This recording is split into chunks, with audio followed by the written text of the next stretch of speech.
You are listening to an All Games Radio Network broadcast of AllGames.com.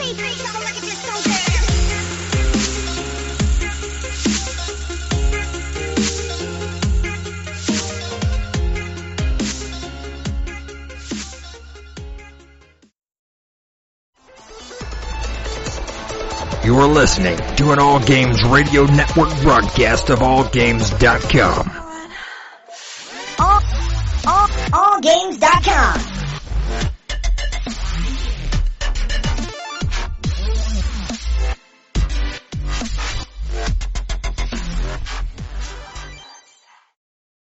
Hi, this is Normie from Knuckleballer Radio and Zombie Cast, and you're listening to one of my favorite shows on the Geeky Antics Network. Don't forget to check out the rest of the gang over at geekyantics.net. Warning, there might be rants and food ahead and possibly inappropriate behavior. Don't tell anybody though.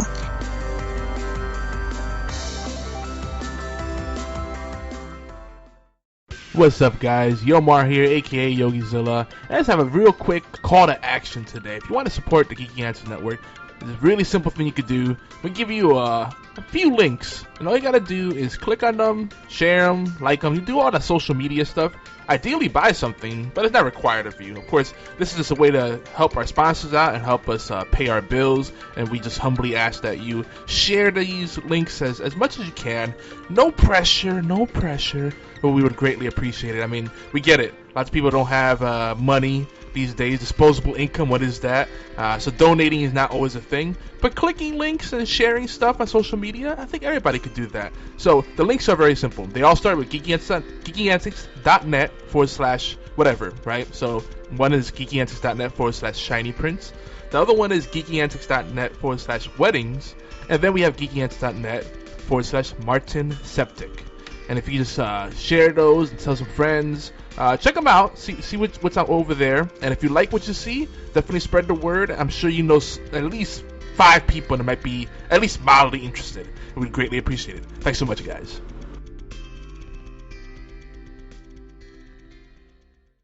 You're about to listen to the Timey-Wimey Tea Time Podcast, a geekyantics.net and allgames.com production. Find out what everyone's talking about. The Doctor, of course. Doctor Who? Exactly, that Doctor. Join us live at www.twitch.tv/geekyantics. That's GEEKYANTICS. Hang out with us, ask questions, laugh, and have at it. We can't wait to hear what's on your minds and hearts. Tiny, whiny tea time.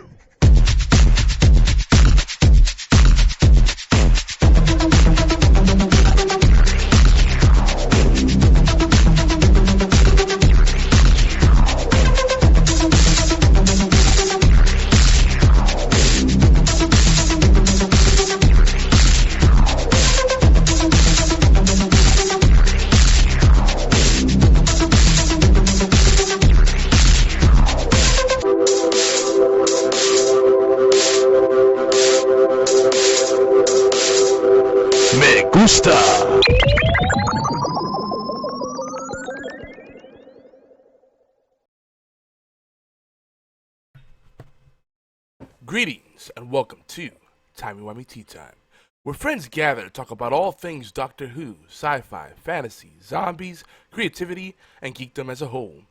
Before we get into our show ahead, I want to introduce myself.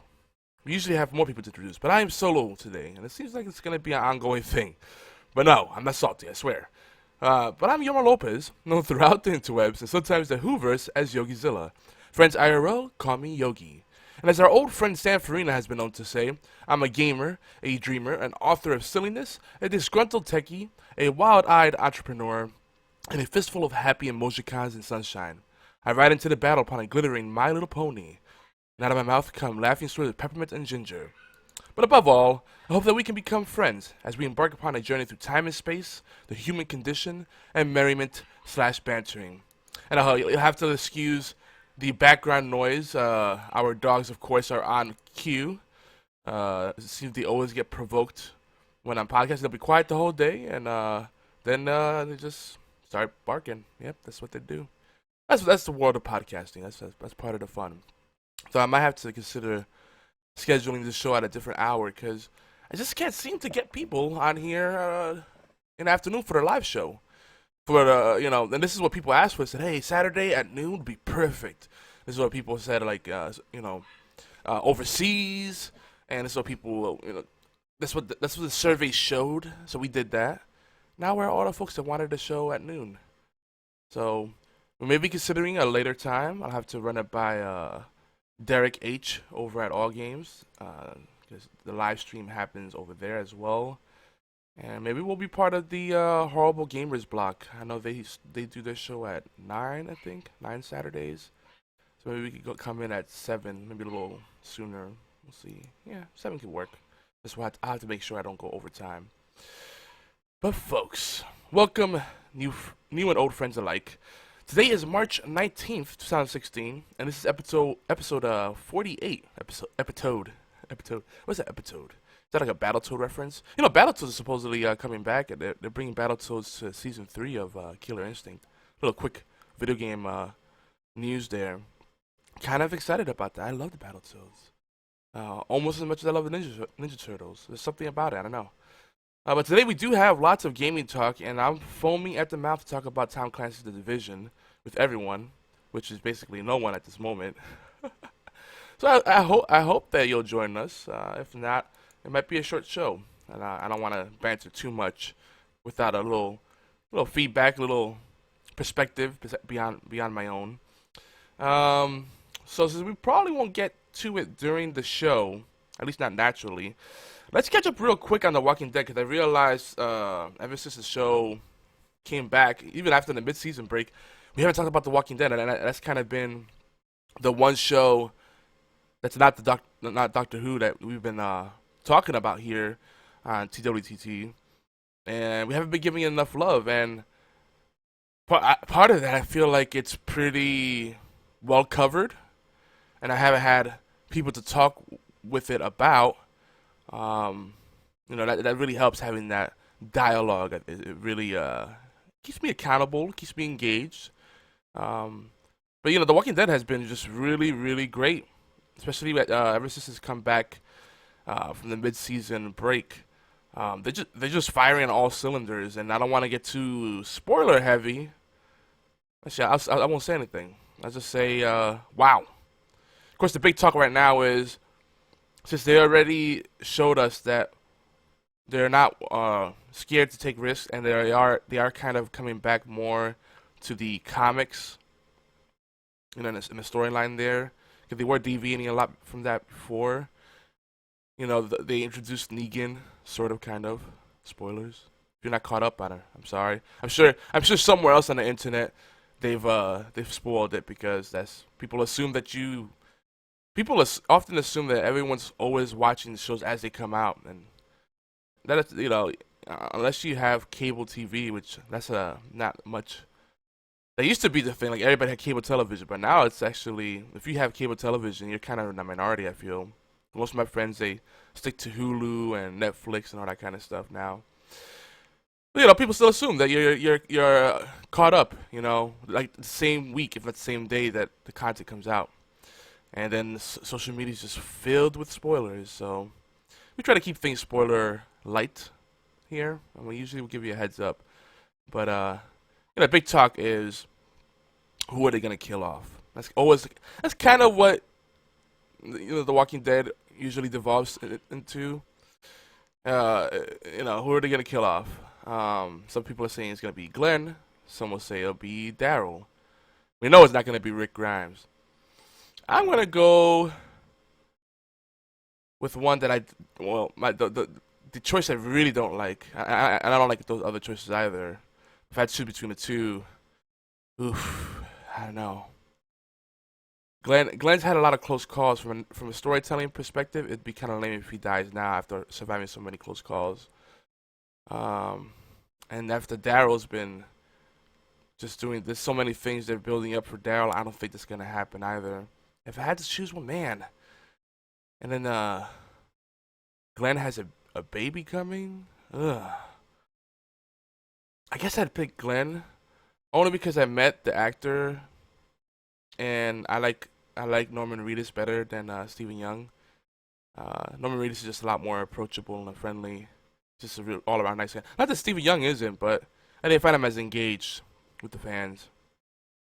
He seemed actually a little bit cocky, but at least not as kind of guarded and off as Melissa McBride, aka Carol. She's one that I don't know how I feel about her, but I love her character on the show. So yeah, I'd probably lean towards Glenn, but I think what they're gonna do with that, it might be Maggie. I hate that. I'd hate that. 'Cause Lauren Cohen, oh, she's wonderful on so many levels. Don't get me started. Don't get me started. And who else? Maybe Michonne, but I feel like they're finally making her relevant again. People that definitely feel expendable right now: Rosita, Abraham, Tara. I feel like they haven't been involving them as much in the progression of things. Like you'll forget they're there, and then they'll throw in a little bone. You know, like with Tara, you have the whole lesbian relationship and the thing between her and the doctor, and that's cool. But it feels like they're just building that up just enough, so if something happens to either one of them, you'll feel the loss. And they kind of done this before. I do like Tara. I feel like she's a little underused as a character, and she feels a little flat at the moment. She was kind of tough for a little bit, and now she's gone soft. I don't know. Maybe I'm just imagining that. I have to go back and rewatch the old stuff. So that's what I'm thinking as far as The Walking Dead. Not really much else to say. I mean, the all-out war thing is coming. That's going to be interesting. This is like the first time we've seen Rick and his group on the offensive, and we've been saying this for a while. It feels like their code, their sense of morality has been severely skewed. And we're at a point now where we're looking and we're saying, well, who are the real bad guys? That it's getting very very tricky there. So I think I still root for Rick in the group, and I feel like they're making tough decisions, maybe not necessarily the right decisions. But if you're caught up, then the whole thing that comes, the dialogue is brilliant because they're debating, like they're making they're getting to a point where they're second guessing themselves because their captors or their enemies, that the people that we're supposed to hate, are saying, well, you're the monsters. And it's like, well, who is that true? Have we as the audience become so smitten by Rick and his group that we're putting on the blinders? I wonder. Something interesting to discuss. If you have any thoughts on that, you could text us or leave us voicemail at 646-801-2149. Again, 646-801-2149. That's a U.S. number. If you prefer, you can mail us, twtt@geekyantics.net. But folks, if you're new or newish to our tea time, you may notice that we don't talk much Doctor Who.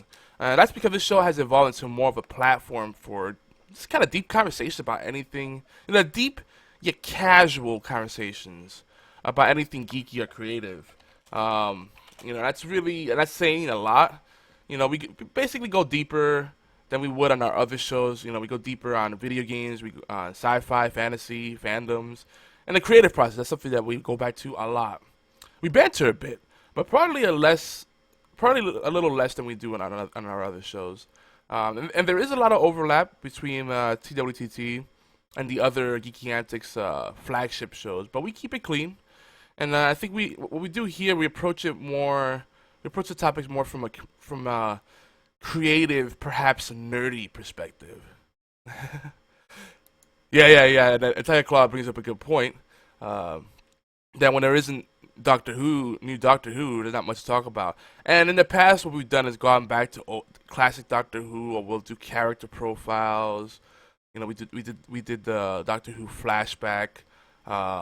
We talk about stuff that's going on behind the scenes that's tangent to Doctor Who, like stuff that Stephen Moffat's up to, stuff that the actors are up to, production news. And of course, the expanding universe stuff like this. As far as Doctor Who content, there's tons of stuff to talk about. Tons of stuff. I mean, audiobooks, I barely even scraped the surface there. And I mean, this comic books. The thing is, I feel like to have really good conversations about Doctor Who, especially in the off season, I really would like to have someone that's consistently here to join me on the show. You know, whether it's Stan or Oolong, so we can go deep on those discussions, because that's more of something where you want to have that dialogue, or better yet, roundtable discussions.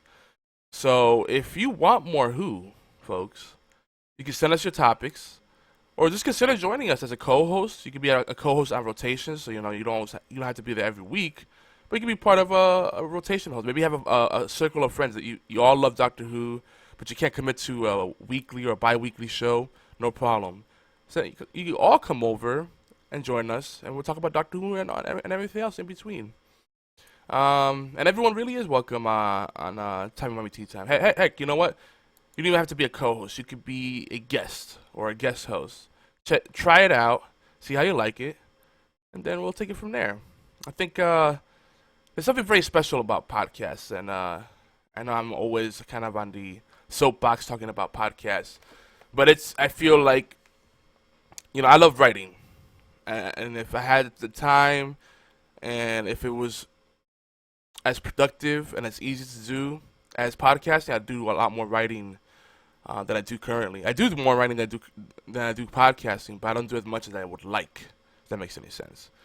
And then video is on the other side. That's the most popular thing.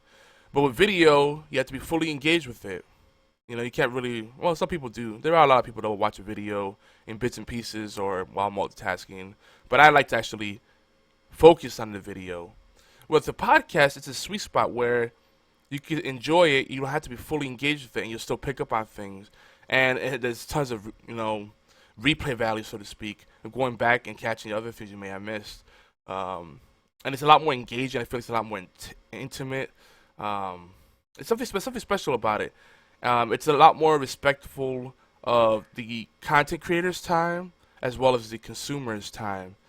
And I think it hits that sweet spot. And then for the writers, like myself, you get to write show notes. You get to have the description on the videos, on the audio podcast feeds per episode, and you have all the metadata. So many opportunities to wrap it all up in context and kind of give more meat and potatoes to it. It's just, I love it, and I can't say enough about it. And the thing about it too, if you've never done podcasting or you never considered doing radio, this is the evolution of radio. This is basically, most podcasts are kind of a talk radio format anyway.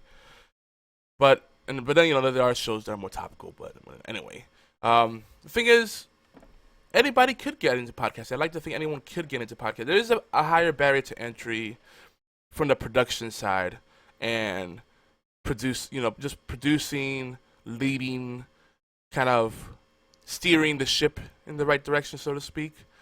But as far as just being a participant, a co-host or a guest on a podcast, it's really easy, because if you're someone that constantly has conversations, I have friends that text me and email me constantly, and they drive me batty because I'm like, well, you have all these great insights. If we took these conversations to like an hour long or even a half hour long podcast, we'd be able to share this with a huge audience, because people need to hear this kind of stuff. And that's kind of how I feel. If you have conversations, you go deep on topics, you're passionate about something, consider podcasting. Because to me, the only issue with podcasts is it's hard to find people that are reliable. There's lots of passionate people, lots of people that are knowledgeable. But as far as people that are reliable and consistent, that's the tricky part. And part of that's an alignment of values. There's a value proposition there that doesn't resonate with people. So when something's undervalued, people do not make the time. You know, whenever and I know I've gone off into this rant. If you've followed me for a while, you know that I often go into this rant. I'm going to do it again, but people often say I don't have time, and that's not true. What it is they don't have interest. There's a big difference, because if you have interest, you make time. There's always something that's eating your time, that's wasting your time, doesn't really create value long term or even immediately. You know, well, the immediate value might be instant gratification kind of thing. I'm entertained, you know, I'm relaxed, but after that, you know, that there's diminishing returns. Whereas with a podcast, you're building an audience, you're networking with people. It's something that looks good on your resume if you know how to position it. You know, you learn in the process. It's a constant learning experience. There's just so much value there, short term and long term. So I really recommend it. You know, I'm a little biased, obviously, because I run a podcasting network, you know, geekyantics.net. And I also, you know, participate a lot with what's going on in one of the best podcasting networks out there, one of the oldest, All Games Radio Network, allgames.com. So I love it. I'm part of that world, and it makes sense to me. I just see, you know, and I do video, and I write books, and I blog and do all that stuff, but this is the sweet spot. I think it's the best of all worlds. So give it a try. It's fun. You know what? Nothing to it but to do it. That's all I got to say. Folks, let's look at our intergalactic star map. And these are the adventures and ponderings that await you for this wonderful session of Timey-Wimey Tea Time. So before we go deeper, we're going to have some shameless plugs. You know, I think we did enough housekeeping otherwise, talking about the direction of the show and what the show's about. And I think I'm going to keep that consistent, because I want people to stumble into the show and from the beginning see what we're about and really get a feel for it, and not just think, oh, it's a Doctor Who thing, and then be disappointed because there's no Doctor Who, or be disappointed because they see that there's Doctor Who talk, but they thought it would be something more. So I'm letting you know right now, we got a little bit of everything, a little something for everyone. So give us a try. Stick around. You know, skip around if you need to, and you know, just don't just listen to the first 10 minutes. That's a lot of banter, that's a lot of introductions and formalities. Jump around and see what else you like. You know, sample the platter, if you will. And before we go deeper, it's just kind of our segment where we just kind of do the housekeeping and whatnot, and talk about network news and the formalities and whatnot. And Hooney, we got some quick gaming news. Actually, we got quite a bit of news. I'm gonna try to go through it quickly. I was hoping we could have a guest join us so we can talk about these news items, but we'll just blow through it, and maybe next week we'll hit it further. Or on Horseplay Live, we'll revisit these headlines again. We already started talking about them. In the creative corner, we're going to talk about pricing your creative work. 'Cause that's something that I feel folks, they feel a little intimidated by it. Sometimes when you feel like you have to ask for money, or you have to name a price, it's awkward. You feel perhaps dirty, and you shouldn't. And there's a lot of reasons you might feel that way, so we'll talk about that. And of course, we'll have the TWTT word of the day. Lastly, we're skipping the Who banter, so no, won't be any Doctor Who talk. We probably won't get to Tea Time Tidbits. Actually, I know we won't. And then we'll just end with the gaming verse. We'll talk about what we've been playing, and of course, The Division, Tom Clancy's The Division, Week 1 impressions. So how we're enjoying the game so far. So before we go deeper, we do keep the show family friendly, so no cussing. If you want to join us, no problem. Just try to keep it PG, let's say PG-10. Because let's face it, kids today are in the know. PG-13 is kind of no longer very, very relevant. I think by age 8 to 10, kids know way too much already. The age of innocence is out the window, I hate to say.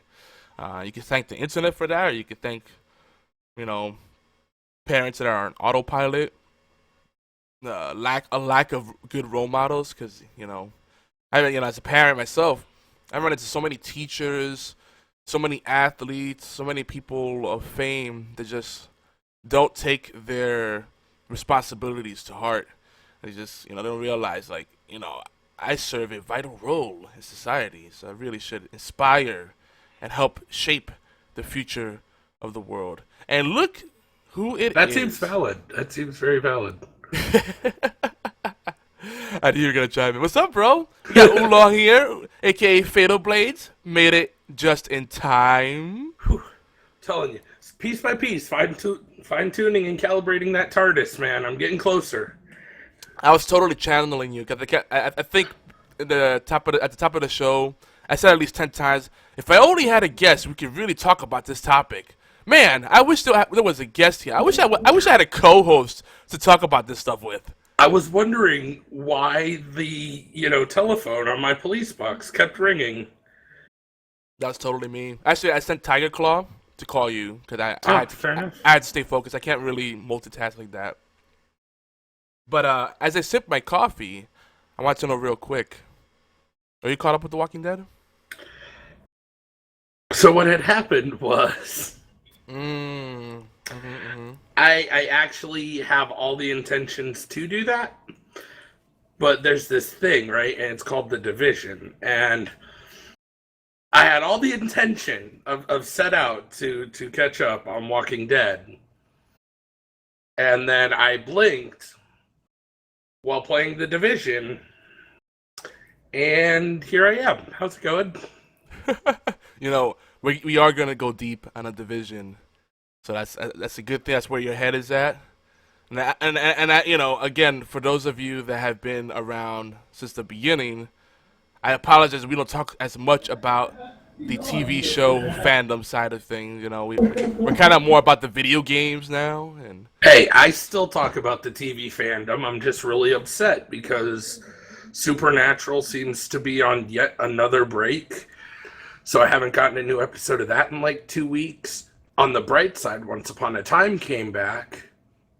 But I don't know if you watch Once Upon a Time or where you are with it if you do. I watch it with my wife every now and then. Oh, dude, you're missing out. It's so good. It's fun.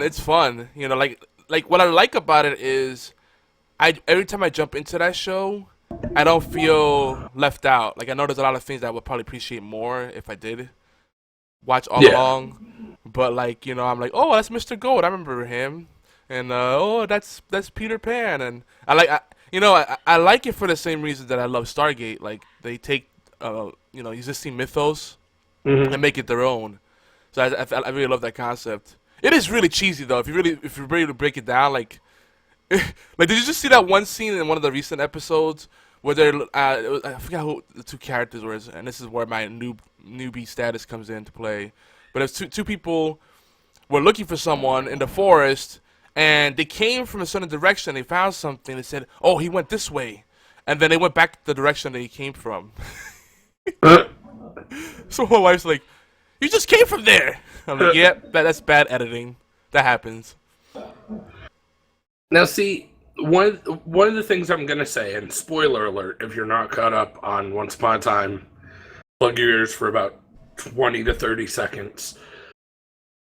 Okay, now that those ears are plugged, best casting of Hades ever.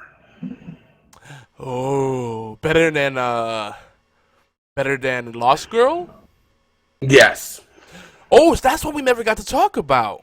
Now we're still in the before we go deeper thing, but we might as well talk about it because we didn't get to do our opening banter. But Lost Girl. Lost Girl.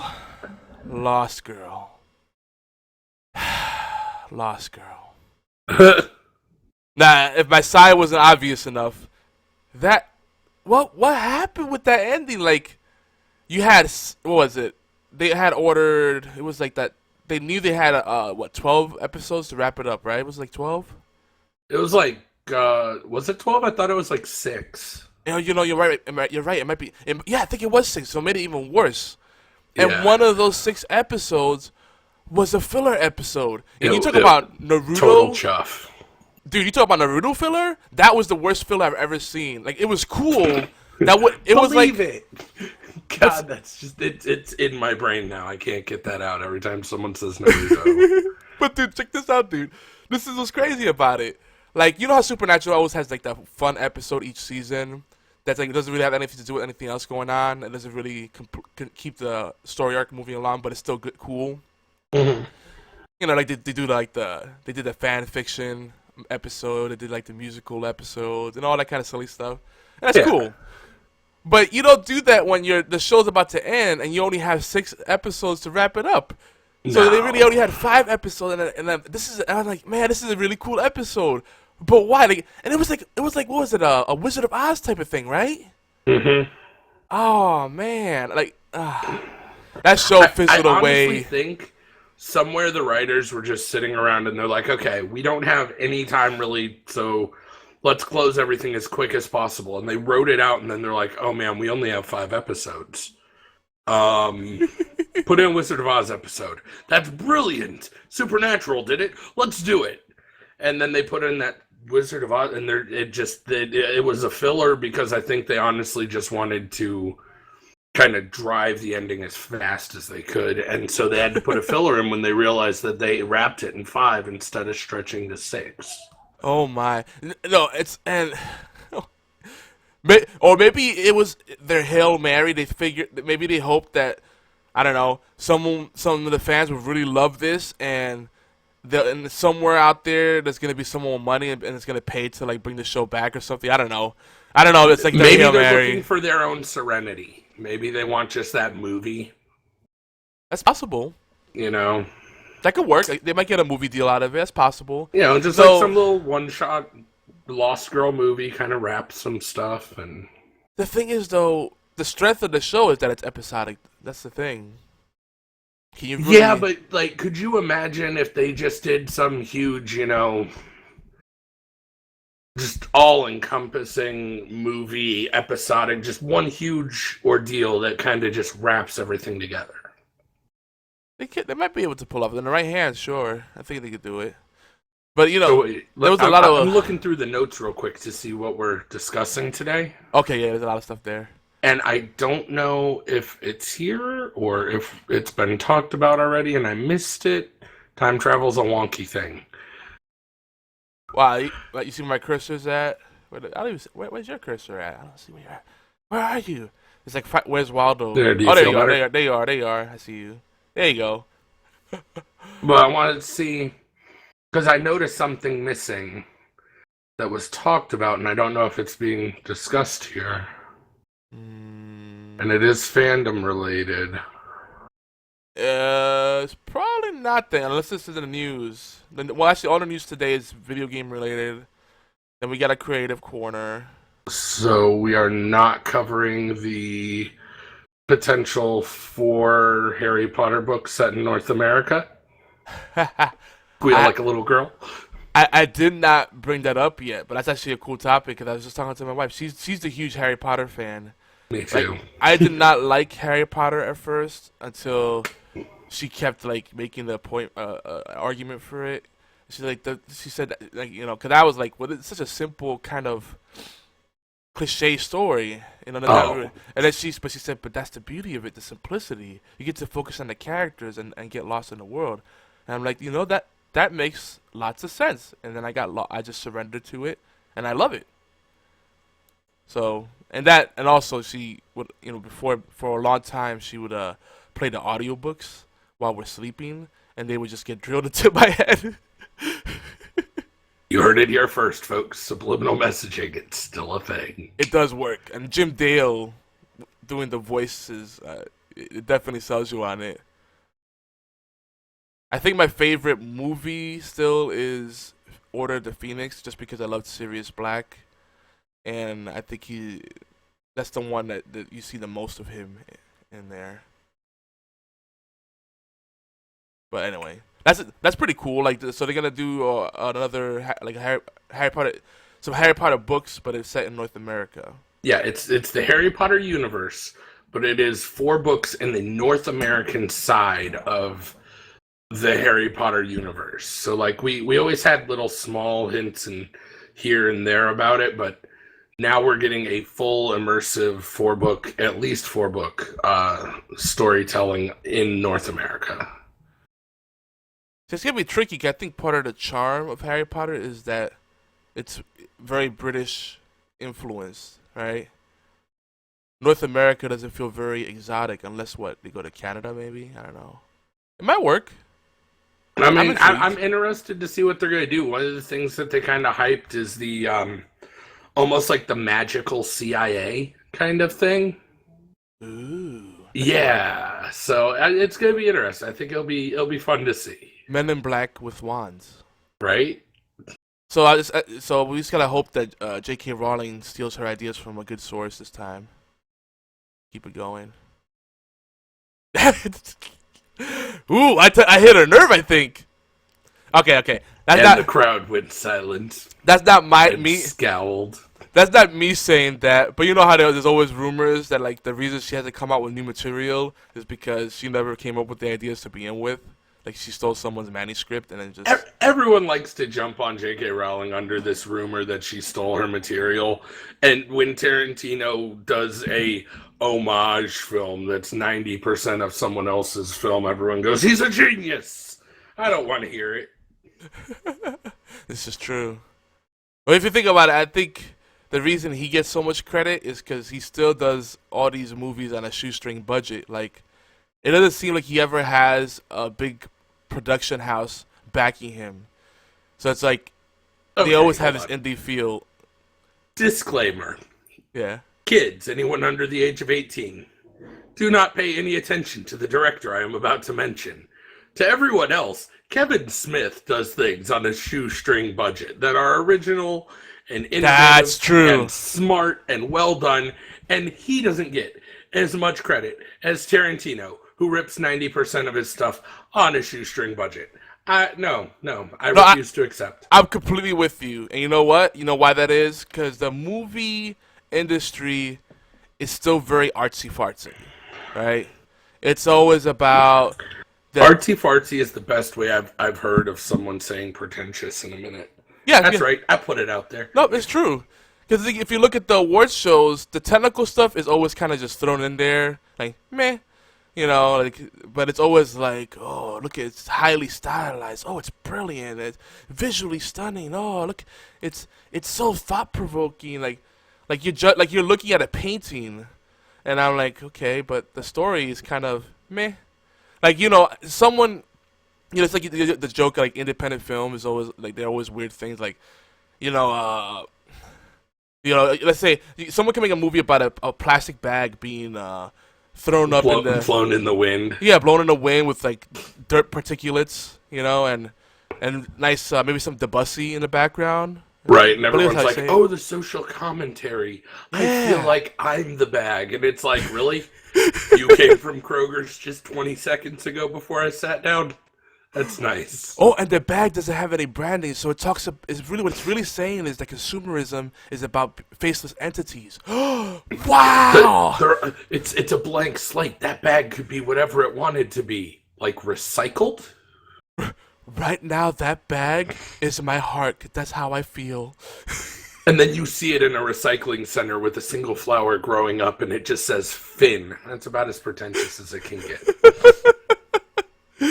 Oh, yeah, you know, and that's the thing. I have more. I'm with you, dude. Like, I have more respect for the filmmakers that are making things that they're actually having fun with, and you can tell they're having fun with it. Like, what happens to that? And it's kind of the same way I feel about video games. Because now that we're seeing more critics judging video games the way they were movies, they're like, it's visually stunning. What a great story! And it gives you the feels. They don't, you know, and. Now I'm going to get to like all the nuances of what good storytelling should be, in my opinion. But, you know, they don't talk about it's fun. The gameplay is great. The controls are fun. The online experience is seamless. None of that. It's visually stunning and like, all these fluffy things. And, yeah. Just have fun. Like, have fun with it. Like, I don't feel like Kevin Smith is really looking like, what are people going to respond to? He goes, I just want to make a movie about this. Okay, right. Cool. I respect him for that. I'm with you, man. But moving on. We can rant about this. Oh, yeah. You might have to join us on the Social Dozen. Because this is the kind of stuff we get into. We talk about things that are kind of like trending in social media and in our lives. And we banter about it. It's a whole different format. You'd like it. I've got a whole lot I could say on that. You should tune in. I think it was session 4. That we talked about the Oscars and how the movie industry is kind of full of poop. Mm-hmm. So check that out. And by the way, we have, this is a good segue, we have session 5 and 6 on the way. If you want to preview You can check out our YouTube channel, youtube.com/geeky antics. And yeah, if you want to leave us a voicemail for the Social Dozen, this is the voicemail line / text line for the Social Dozen show, 201-762-4256. Again, 201-762-4256. And for all our podcasts, exclusive, syndicated, or otherwise, you go to geekyantics.net/podcasts, or check out our Facebook page and be part of our community, facebook.com/geekyantics. Of course, our own voicemail line. You want to share that with them real quick, Oolong? All right, real quick.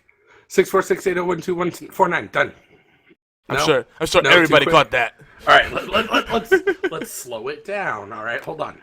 646-801-2149. Or a few of my other personal favorites. You can always go to the Facebook page. Yeah, facebook.com/geekyantics. What about an email? You want to email us a short MP3? We like email.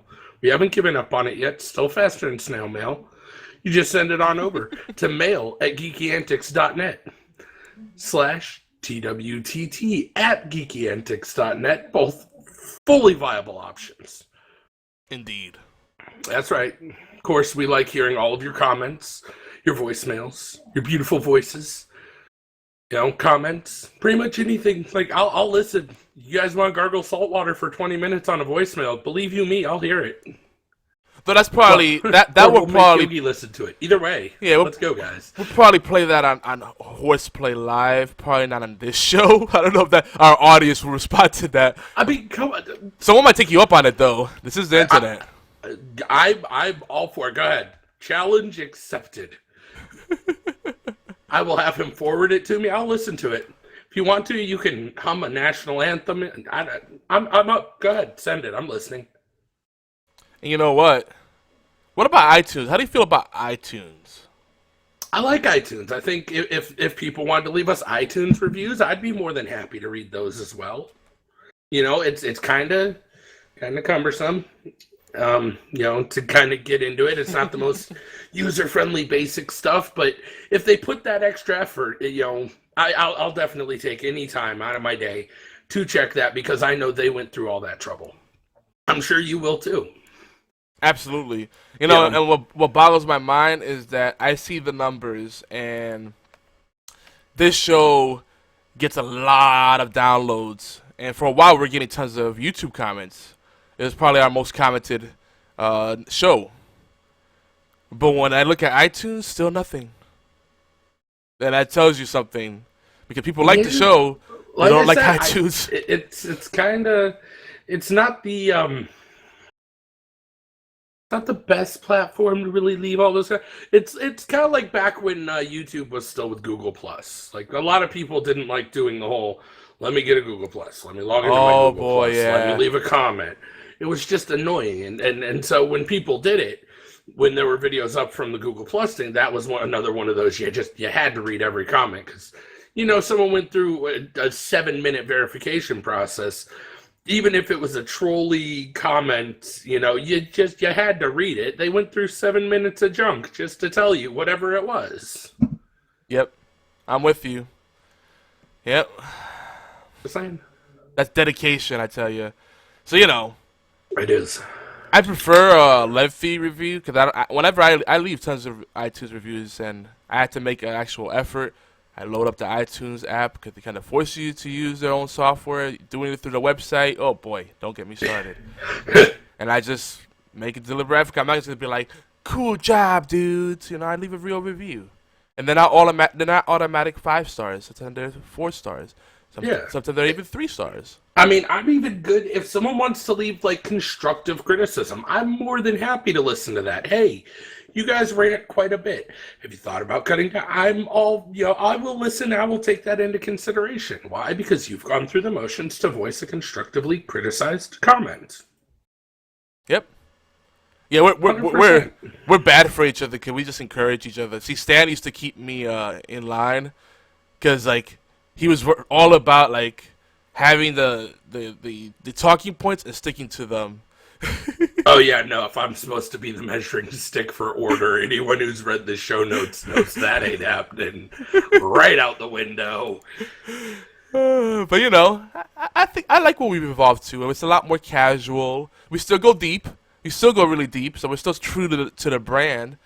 I think we're having more fun with it now. It's less stringent. You know, we're having more fun with that. That's important. That's more sustainable. But anyway, let's move on. Because I already felt another tangent coming with that what I just said.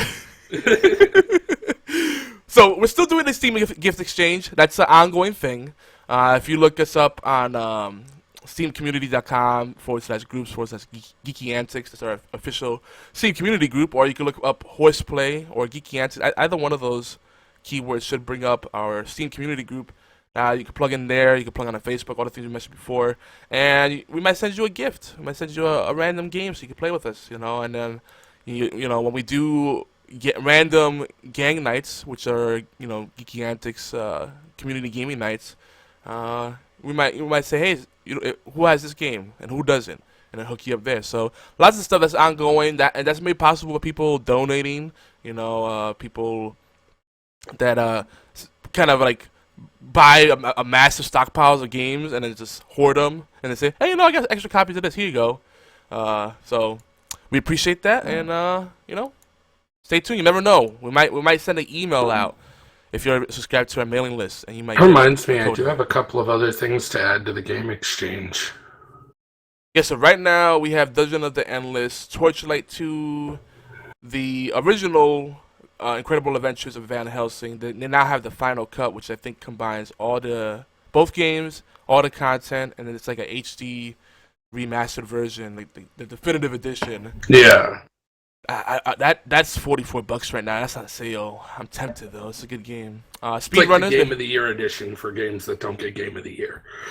Yeah, but then it's also taking the two games because it's Incredible Adventures of Van Helsing 1 and it's 2. And I'm pretty sure it includes all the DLC too. So that's a pretty good deal. That is pretty good. Rocket League. We got Rocket League. Such a good game. And what else do you have? So I may or may not have some spiffy gigantic codes kind of floating. Oh. Hey, that's something we could play together. Yeah. Some Virtuous Golf still floating around. Just said, I've got a couple of things that are just kind of floating there. And I'm looking to get people to play along with me. So I think those might be going out to the community here relatively soon. Now, gigantic crossplay, right? Mm-hmm. So, and good, so good. If you're on PC or Xbox One, we can play together. Doesn't matter. Who doesn't have a PC? Well, let me not. I won't stir that nest. I was gonna say, yeah. Go ahead and say that. What were you talking about? The Division again? Well, no.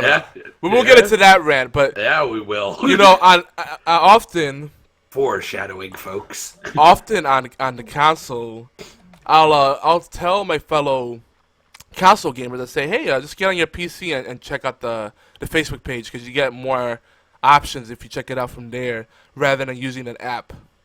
Because the notes section on our Facebook fan page doesn't appear on mobile. Or if you're using the app version of Facebook, it needs to be on a full site, right? Good to know. So and we got some useful like guides in there and whatnot.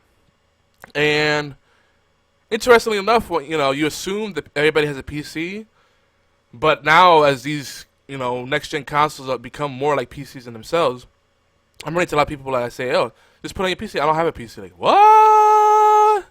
Do you have a computer of any kind, like a Mac at least? No. What? Mind blown. So, folks, I don't know if you knew this, but you can listen to us live every other Saturday, usually, at allgames.com/live or twitch.tv/geeky antics. I'm losing my voice here. Yeah, I'm good now. Be sure to check out our other shows on our respective networks, but keep in mind that they may not be your cup of tea. And speaking of all games, there's a lot of great stuff going on over there. I would recommend R9cast, the B Team podcast, Zombie Cast, 42 Level 1, Agents of S.H.I.E.L.D. cast, Cat and Fox for your Japanese lovings, your fandoms. Let's Ask the Ladies no longer going on a thing. I think it's on break. I feel like I'm missing the show. Knuckleballer Radio, all great shows, and with all the stuff going on with the geek zeitgeist, so to speak, lots of great topics going on, especially with Zombie-Cast. They're talking about The Walking Dead, how that show's really, firing on all cylinders, as I said earlier. R9Cast recently was talking about all the stuff about the future of console gaming and how Microsoft wants to do the whole cross-platform thing, and they're trying to really integrate the new Windows runtime environment, which is Windows 10, which Windows 10 built upon what Windows 8 was doing, but they're doing it better now. And they had this thing called, actually, we're going to get to that in the news, but lots of interesting stuff thinking on the virtual reality stuff. It's going to be a real thing that's going to stick around this time, or it's going to be another gimmick, disappear again, because VR comes and goes all the time. Lots of great, I don't even know where to start, so definitely check out the shows. Go over to allgames.com. You can see all the wonderful geeky shows that are mostly about video games and things that gamers talk about. That's kind of the theme over there at All Games. But let's go on to Who Knew, because we're kind of dancing around a lot of topics here. And we got a lot of video game-related headlines. Do we have any Doctor Who-related news, Oolong? Let me see here. Off the top of your head, is there anything that I may have missed? Doctor Who is still amazing. That works. We might be overdue for like a flashback show where we'll go pick out a random episode from the past, watch it, and maybe watch it together, take notes together, and then I don't know if we could do. Maybe we'll even do an instant reaction show. I know there's people that already do that, but that could work as well. We could. But see, the thing is with that, the part that sucks is, since we do video too, that'd have to be like a bonus audio only episode for us to get away with it, I think. If we play the audio from the show. Possibly. Maybe. We'll talk about this more in depth and perhaps come back with a idea next show. Yeah. I have an idea we can kind of kick back and forth there. Yeah, there's some nuances with that. But there are some great podcasts out there that do instant reactions. I definitely recommend them if you like that kind of thing. It's not really what we do here normally. We do reactions, but our impressions are usually after the fact, not during. So we have more time to formulate the ideas and kind of go deeper on them. Especially what I really like to do is kind of look at underlying themes, recurring themes, and kind of dissect those. That's what I have a lot of fun with. I know you do too, Oolong. So we gotta think about your homework. Actually, should be to look back on some of the pivotal episodes that we can still get on Netflix or DVD or whatever, and then maybe order, download whatever way we have to do it, and watch together. There's also a lot of lost episodes that are not circulating as much, but you can still find them, and we can find some of those ones that are kind of really pivotal, like the first introduction of the Daleks, or I don't know. That could be good. Daleks, Cybermen, yeah. Or like the first female Time Lord. Stuff like that, I think would be cool. The first time a companion left, There's a lot of themes we could explore. The greatest villains of all time. Dude, we could go in lots of directions. Anyway, we're just spitballing. So, sorry, I keep muting every now and again in my room. Oh, no, that's fine. I'm pulling a you guys. No, it's fine. It's I'm spitballing anyway. But so news. So who knew? Tom Clancy The Division breaks industry and Ubisoft, whichever way you prefer. I hear it said many different ways. Records, Ubisoft records and industry records. I believe the records were top 10 highest selling games in their first week. Top week 1 sales, or strongest, highest grossing week, whatever way you want to look at it. Yeah. And for Ubisoft, their biggest day 1 sales. So pre-orders up until the first day of sales, and through the first day of sales, their highest selling game day 1 is actually now The Division. Previously, and this is kind of surprising, it was Watch Dogs, which is a game that fizzled away due to On a big disconnect between their promise and what they actually delivered. Yeah, the expectation gap. Yeah, but they sold really well. Now, The Division was also top game for like 3 days straight on Twitch when it released. It actually got over League of Legends. Ooh, that's a good point, yep. So I just figured I'd point that out as well. So, I mean, it wasn't just people who wanted to play it right away. It was people who wanted to see it, and it really grabbed a lot of attention. Very game-changing. Yeah, by the way, folks, if you hear me typing during the show, it's because I want to make sure we have as much information there, because these notes are made available to you for free. So you can see what happens, how our crazy minds work. So our whole show notes directory for TWTT is public. You can go in there to see what the topics we talked about and kind of see how we kind of organize all the thoughts. So I just put it there. Yeah, that's a good point to mention, because League of Legends is always at the top, and then it's like always League of Legends and CS:GO. So to have any game edge those games out, that is very important to mention. Oh yeah, it was huge. You know what? Just sometime I want to have like a little mini game with our listeners, so they can see if I ever say anything verbatim, because I don't think I do. Yeah, I can't think of any time you've ever read. You always kind of do what I do. You'll read part of it and then you'll make it your own. That's what I do. Like, yeah, I can't think of a time. Now Obi definitely does. He likes to read word for word, but then like he reads it with a certain inflection and he makes it his own, but he doesn't like deviate from the letters. So if I put in the show notes poopy, as a placeholder and I forget to change it, he'll actually read that and be like, wait, why did you write that? I'm like, oops, that was supposed to be a placeholder. I might read it too, but that's more to troll you. So these next two have me super interested. That third one kind of breaks my heart. Dude, the third one or the fourth one? Yes, both actually. Okay. So I know we're probably gonna rant here a little bit, because it's been a really huge week it's been a huge month for video game news. There hasn't been much in terms of releases, but there's been a lot of stuff going on behind the scenes. And then GDC happened, and GDC is the Game Developers Convention, and it was kind of leaning towards more becoming of the second E3, but now it's going back to being more for the developers. They even don't allow press. They're making it so that press can't even have access anymore. But a lot of news has been coming out of there, and that's where a lot of the new tech and previews are really happening. Because really, Sony, Microsoft, Nintendo, all these folks that, and all these big studios, little studios, publishers, they need to get the developers on board with changes in the paradigm, and things they're trying to push to bring about paradigm shifts and bring about the innovation that we keep talking about.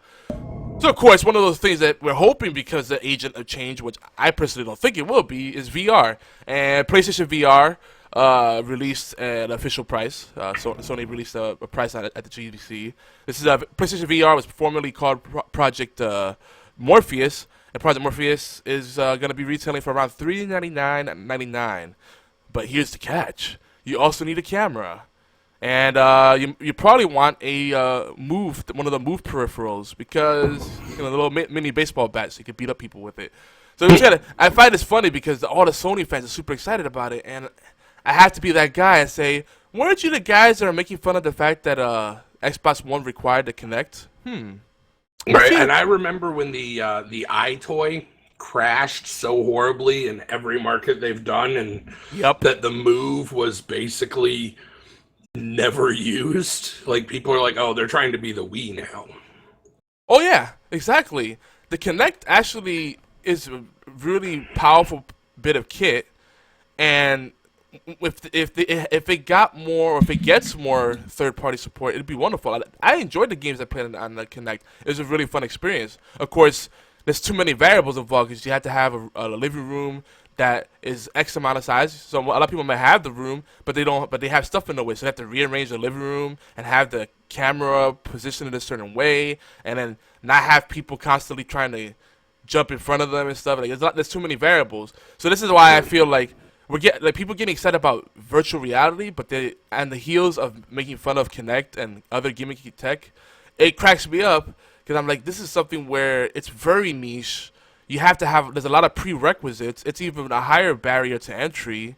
Like the buy-in price, $399. Okay, that's not so bad. It's about the price of a console, which is what Sony was hinting at for a while.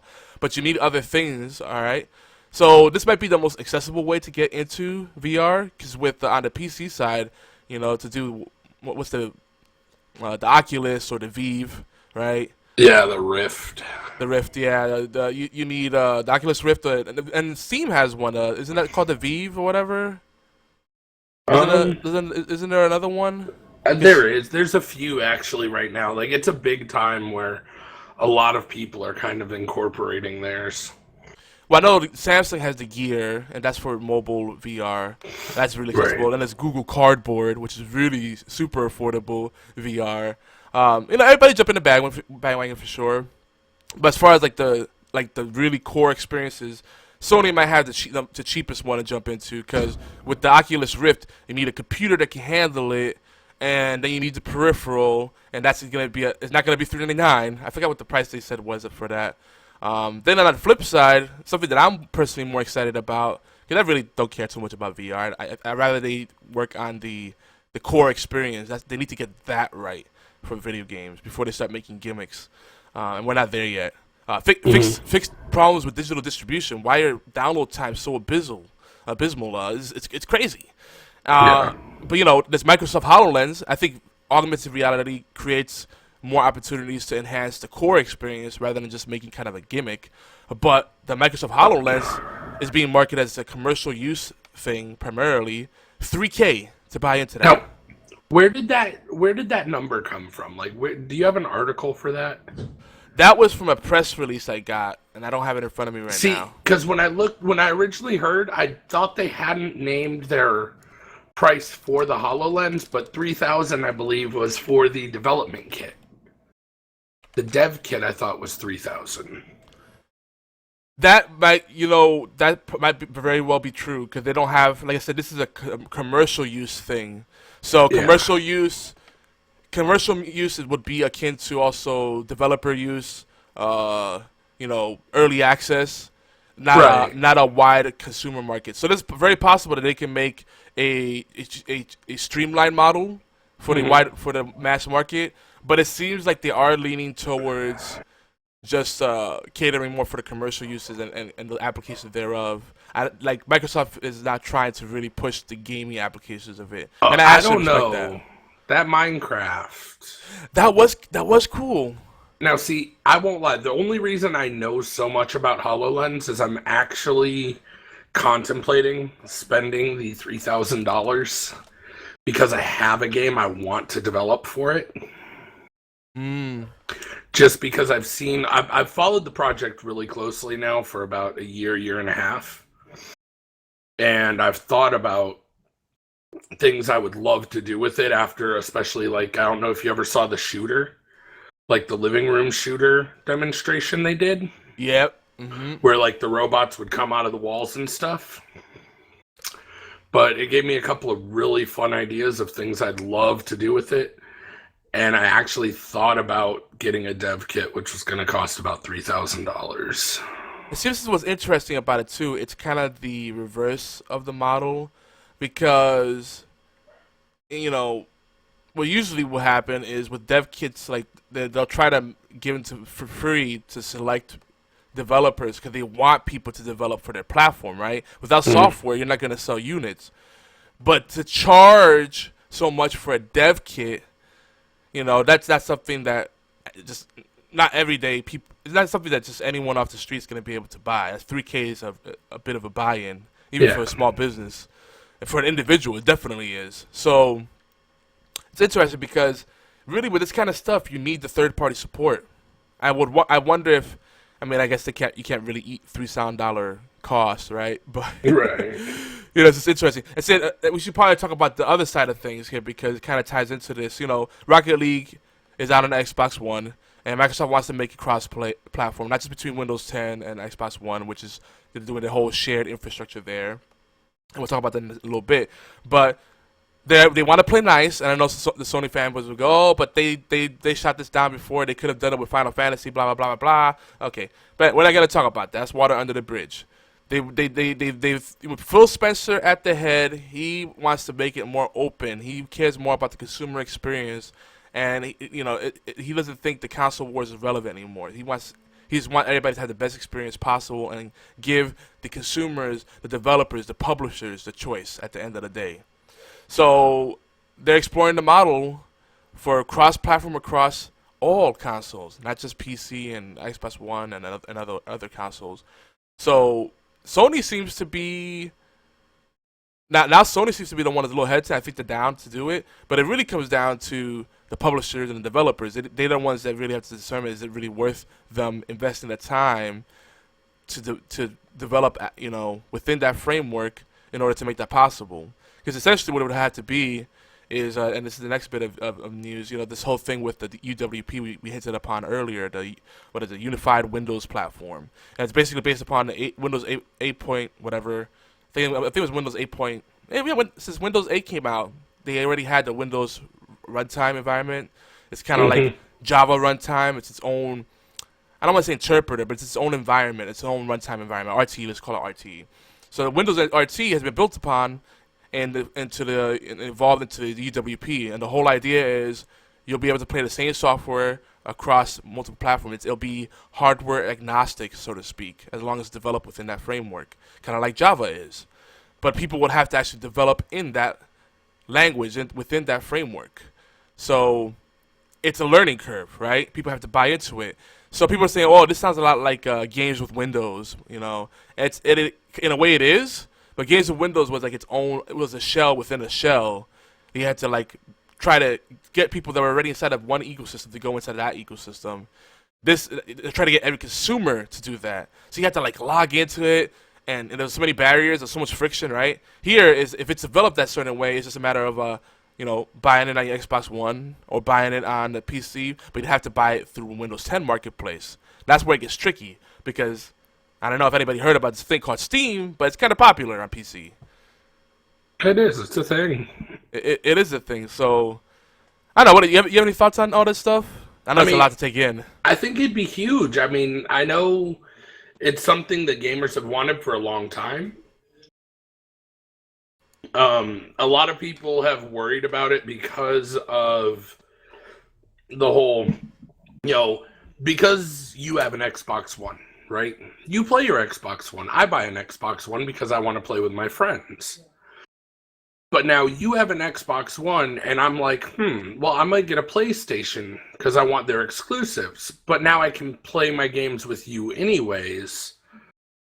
I can see it as being both a blessing and a curse. And it'll be interesting to see just how it plays out. I think, honestly, at this point, Sony has nothing to lose from it. But it's a big gambit on Microsoft's side, so we'll have to see how it plays out.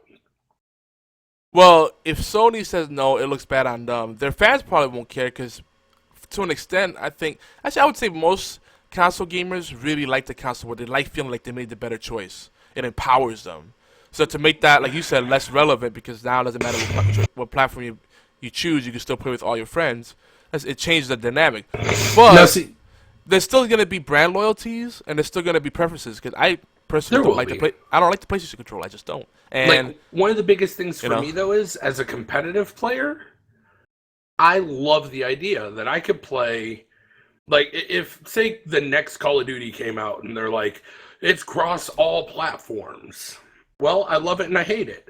I love the idea that if I don't want to go buy a PlayStation, I can play with the PlayStation people on my Xbox, and that we can compete technically across all mediums. It just gives me an option to compete. Now, at the same time, that also means I have to be careful because the majority of the hacking community in that game exists on the PC. Exactly. And the BFT just jumped into he just jumped in the chat here, and he's like, well, they're open to it. And I said, well, being open to and executing upon are two different things. They've been executing between, doing their own cross-platform, but to have cross-platform with a competitor, you can say you're going to do it, But until we actually see it come, because this is not the first time. This has been suggested, and this has been a long time in the making, right? Because there needs to be some reform in the gaming industry, especially on the console side. But like you said, the tricky part is not so much whether Sony, Microsoft, and well, no one really cares about Nintendo on that side, buy into it. The tricky part becomes, like you said, with the PC side, there's a lot of modding, right? And how do you control that experience? I think what needs to happen is the players opt in and out of matchmaking. They say, all right, I want to be matched just with PlayStation players and Xbox One players. That's it. Well, I mean, they said that that's a viable option as well. They said that if they did the cross-platform, you could always opt out of it and just play with people on the same console as you. Right, but the more platforms you add into the mix, the more you'd have to have different like granular options. And I wonder how that would impact matchmaking. Sometimes matchmaking could be crazy, right? As it is, so you're introducing other systems, and Sony's online infrastructure is nowhere near where Microsoft is at. That's one of the opportunities. So I wonder how that would work. Because I think personally, especially on shooters, you probably wouldn't want to be matched with people playing mouse and keyboard on the console. And it's like, that might be a little bit of a disadvantage for the console players. Not necessarily, as long as the console still has aim assist, where that's true. PC does not. That's true. It really does a lot of a big job towards balancing. Like I remember, and you adjust Shadowrun. You gotta adjust your sensitivity. Oh, dude, it's funny you mentioned that. Because that's one of the games that we were bringing up. They brought that up on the BT, and that game wasn't bad. It wasn't the Shadowrun we were expecting, but it was fun. I remember having the achievement for killing PC players, and I think that would be another really fun thing. Is let them settle the console wars in game. If I play Call of Duty with people on PC and on PlayStation, when I kill people on PC and on PlayStation, my first few kills I get on them. Give me an achievement called Shots Fired, and then after I've killed 1,000 players off those platforms, give me Console War Veteran, Oh yeah, there's so much potential, and there's already been precedents. Like we've seen other like cross-platform games for Sony and Microsoft, but this would be the first time they play nice with each other. It's almost as mind-boggling as Nintendo having Sega games. Who would have thought? I'm just saying Sonics and Smash. I know. It's like, but if you really think about it, like 20 years ago, would you have pictured that future? Yeah, it's crazy. No one would have thought about it. So there's already precedents there. There's a history of good and bad things done. There's potential there. I remember Universal War was another interesting cross-platform game. And the thing is it comes down to everybody has to buy in on it. That's that. It'll be BFTC not the first time. I can't think of the first time, any other time when Sony and Xbox games were cross-platform. Not that anyone ever talked about it. Was there ever a Sony or Microsoft cross-platform? Not that I'm aware of. I don't remember a single Sony Microsoft crossover. I remember, of course. Let's see. Oh, he's talking about Final Fantasy 11. That might be the only time. Servers. Yeah, it took them forever to do that, and that was all entirely based towards the PC servers. So yeah. In a roundabout way, yes. So yeah, that might be the only time actually, because and see MMOs are a whole different culture, right? Like that's something where you don't really wanna have to create new servers because that's already a resource intensive thing to do, right? So I mean, they're talking about now with the VR coming. Eve is coming to PS4. That's gonna be crazy. Play Eve in VR. And I think the two biggest things everyone's looking at is what is it? Every Man's Sky. Oh, No Man's Sky. No Man's Sky and what's the other one? There's another one. I can. Oh, Quantum Break? No. Quantum Break caused a huge disruption, but that wasn't it. It's another. One's like a space sandbox. The other one is a space exploration survival game. So I mean, I can't think of it. yeah, it's No Man's Sky, and It'll probably come to us later. yeah, I'll think about it randomly. If I do, I'll shout it out before Not the Elite, end of the podcast. not Elite Dangerous, is it? No. Okay. No. No, that's a game worth mentioning. It's a cool game. Yeah. But we'll move on from that. 'Cause we can talk a lot about that. I think it's an interesting direction for sure. But there's going to be some tricky parts. Third-party support is what it always comes down to. All right, so this is the one that I think it breaks your heart. Fable Legends has been canceled. Yeah. And it's rather abrupt because but maybe 6-7 days ago, I got an email saying talking about the next playtest for the closed beta, and it was just now it's canceled, and now they're saying they're considering shutting down Lionshead Studios. Like what? It's so weird, and people are talking about the Microsoft kiss of death, and I'm like, well, I just think it's just your usual big guy buys little guy and then kills little guy.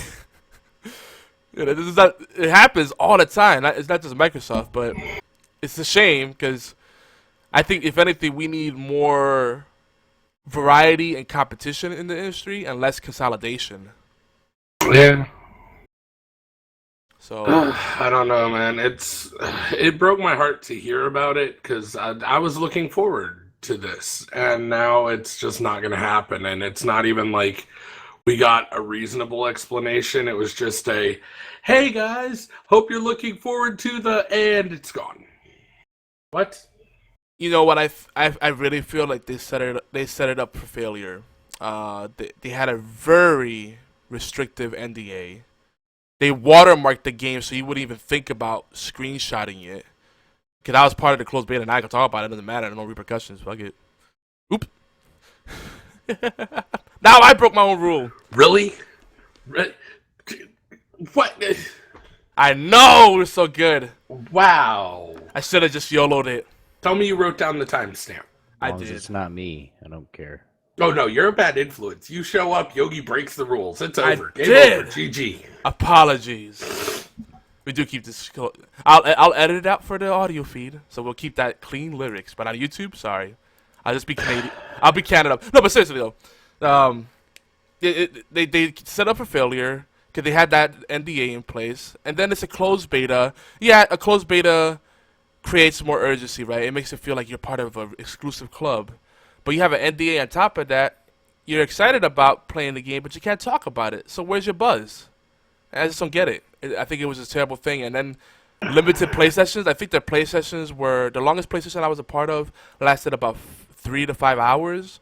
They're scheduled, but they're assuming everybody has that time free and will make it. So it was, when you did get around to playing it, you couldn't get in a session. I can't blame either of those things. Honestly, I mean, if I think about it, there's other games that have done this with the NDA and like the very firm NDA and the very limited play times, and they're still kicking. Yeah, they are. Just fine. But I don't think they were in a position to do that here. I think it aggravated it compounded the already questionable issues. Because there's already been issues, the whole Peter Molyneux thing and the repetitive pushes, yeah. So, because I mean, how long ago did we hear about this? This is like 2-3 years in the making now. Yeah, and even recently they haven't been able to describe what the game is. I've played it. I couldn't tell you really what it is. It's cool. I was really intrigued. I was like, oh, this is cool.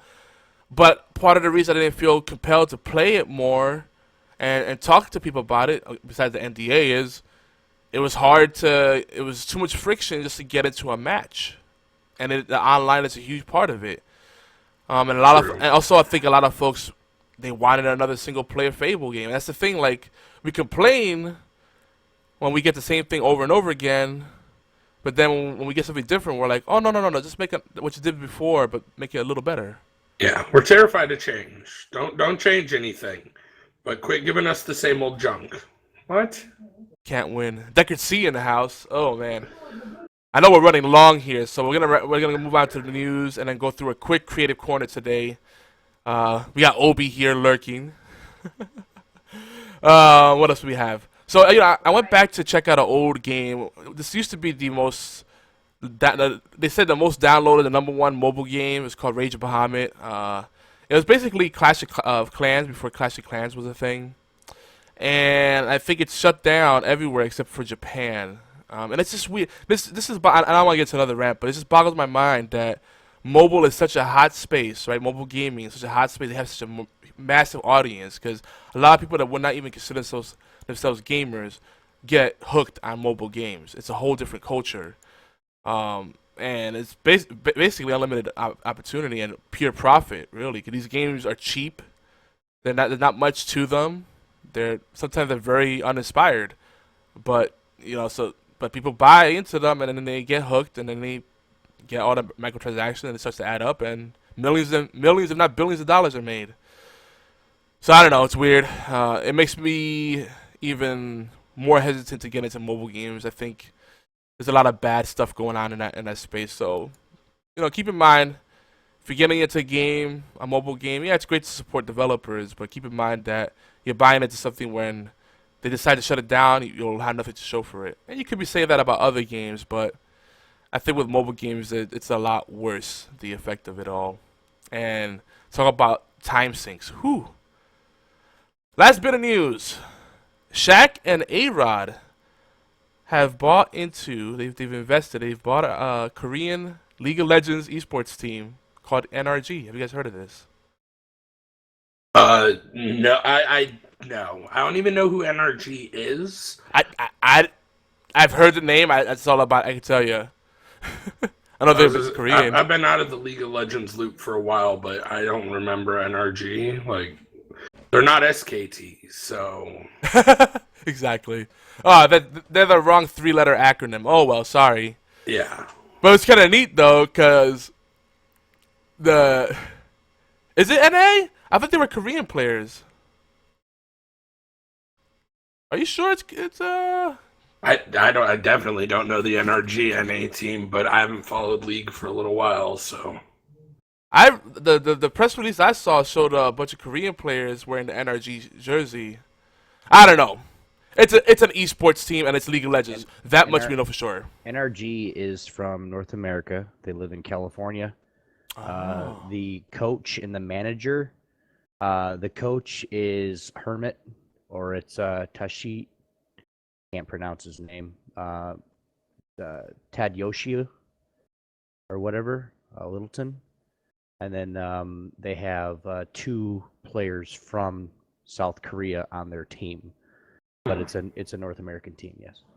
Ah, okay. But they were a transport, weren't they? Korean first, and then they transported over to compete in this circuit. No, that was NAG. I can't keep up. I can't keep up with all these acronyms. Dude, It's all right. so many It's acronyms. okay. I'm here. It's okay. I'm here. No, that's cool. Well, what I thought was cool was that the Korean players had no idea who Shaq and A-Rod were. That's the irony there. It's like you're in esports space. That's a very niche thing, and these guys are like pervasive. Like you could sneeze and come across stuff with them on there. At least Shaq, like he's bigger than life, literally. And they're like, oh, he's an athlete. Oh, cool. Oh man, they're interested in us. Like I just like the whole bit, and then Shaq made some kind of challenge, something to the effect of, since you guys consider this a sport, I challenge you to a duel, any game. We'll see you in 2 weeks. I'm like, Shaq, I don't know if your skills are like that, bro. And before a free throw contest. Oh boy. Well, I think one of the players responded with, "How about weight loss? That's a sport. That's a game." Like, oh, got him. Who can grow the longest natural colored hair? Go. Ooh, too soon, bro. As I rub my bald head. Aww. Aww.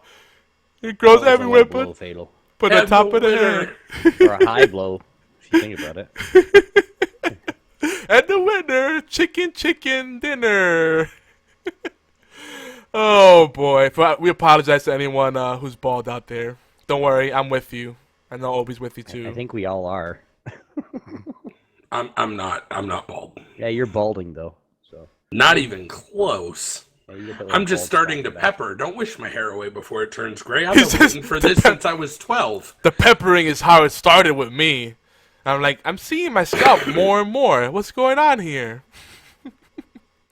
All right. So moving on to our creative corner, we're gonna share our timey-wimey word of the day, TLTT word of the day, and then we're gonna do a quick creative corner. Actually, I'm thinking we should just probably skip it since we got a little over a half hour. I think we probably want to go into the Division deep. What do you think? And we'll leave it for next week. I mean, it next depends. Will your PC be able to run the Division conversation? Okay. Shots fired. I see. So I'm gonna strike through this stuff here real quick, and we'll take this next week. We'll Just load it in the TARDIS and move it forward 2 weeks. It will. As a matter of fact, I won't cross it out here. I'll just cross it out in the star map, and I'm gonna pretend that Oolong didn't say what he said. We're gonna move on and have a civil conversation. All right. So we'll just jump straight into the gaming verse and then wrap things up. Guys, I think we have a lot to talk about with the Division. But first, some quick games that we've been playing. First, Lifeline. I was talking about this on Horseplay Live, and I'm talking about it a little bit here. It's one of those story-driven experiences that I have a hard time calling a game. But it's only $1 on mobile. And I was very curious about other people mentioning it. And it's me. I'm in my second playthrough trying to make different choices to see how it shapes the story. I haven't finished it yet. I don't feel as compelled to go through it, but it does let you rewind and make different choices. You can rewind to different individual choices in the narrative, and it's a branching storyline type of thing. And you can also rewind to major chapter checkpoints kind of thing.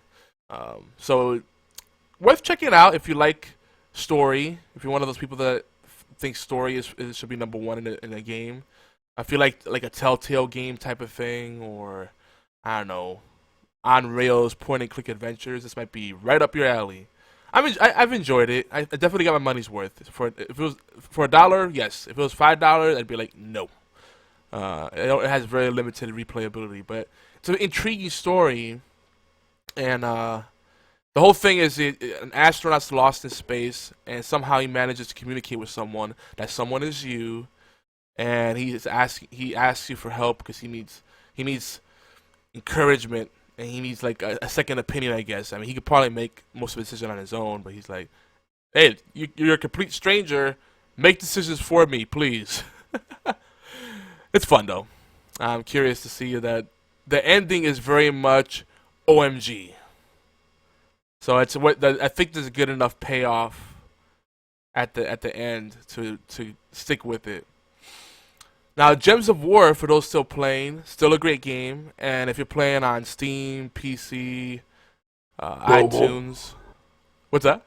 Mobile, yeah. And basically everything that's not Xbox One. And I don't know, I think PS4 it's its own dedicated version as well. I'm not sure. it does. So, on those versions, that basically the primary version, they have hero classes now. Have you seen this? No, I've been in the Division. I hear you. Yeah. I'm getting the hint. Wink, wink, nudge, nudge. So what it is now, a lot of people have been leaving their hero out of their troop lineup, their team comps, their teams. But now they're trying to make it so more people are running their heroes, I guess. So there's an interesting thing they did.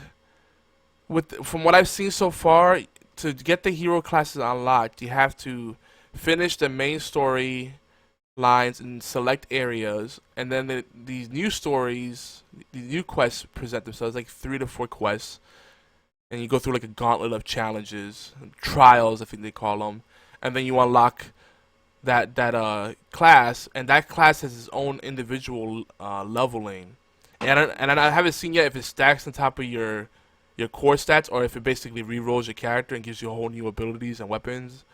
But supposedly, like, I was looking at it, and you gotta, like, win.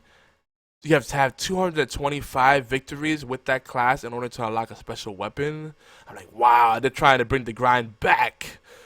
I might have to go back and check it out then. Yeah, you could be a necromancer, archer, warlord, warden, sorcerer. There's a bunch of different hero classes, and there's 2 that are reserved, but they haven't shown anything there yet. They're kind of grayed out, like they're placeholders right now. So yeah, the grind is about to get real. On top of that, you know how they have the ascension mechanics where you have to like collect stones, trait stones, and then use them to like unlock the traits and whatnot. Yeah. So you get all those passives and traits now, but you have to like do it for the hero as well. Like, oh, it's crazy. But like in the warlord, that's the one I unlocked so far. You get this there's something where you get a damage buff, a life buff, and something else. It's crazy, and they all trigger off of different things. So like with the warlord, it's all about kind of battle cries and like buffing your stats. So if you take damage, you buff everybody on your team's health or something like that. So like I think what the warlord's supposed to be is like a meat shield, that's kind of thing. You put him in the top of your queue, so he attacks first and he gets focused first. And then like there's a whole bunch of buffs that go off to the rest of the team, something like that. Kind of like what's his face? You know that one dude you get early on, and I think it's the Broken Spire quest, the guy that buffs everybody's attack. Oh yeah. I don't remember his name, but I know you're talking about. Gives everyone like armor. The bearded dude, yeah, he gives him armor and attack, yeah. It's kind of like that. You get to be him. That's kind of like, cool. On a greater scale, yeah. So it's about, from what I saw too, so you start off at 0 with the new class. It's about 4,100 soul gems to get up to level 20. And I don't know what the level. Yeah. That is pricey, friend. Yes. And this is again, like, I love Gems of War. You could definitely grind out this stuff and get it within a reasonable amount of time. It's not too bad. But I think they really are banking that people are just being impatient and just drop that money. Like, I'm just buy some soul gems.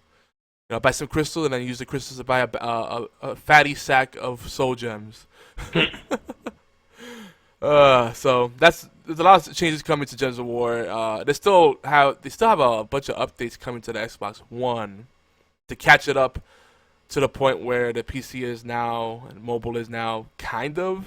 They're gonna do the ascension thing and the traits, the passives for the different troops, but I don't think they're gonna do the whole thing with the hero classes. And that's a whole new. Geez, that's gonna add so much more to it. Right. So let's just jump right into it. We got a little less than a half hour to talk about Tom Clancy's The Division. First and foremost, how many hours do you have clocked in so far? There's no wrong answer, by the way. I think I've got.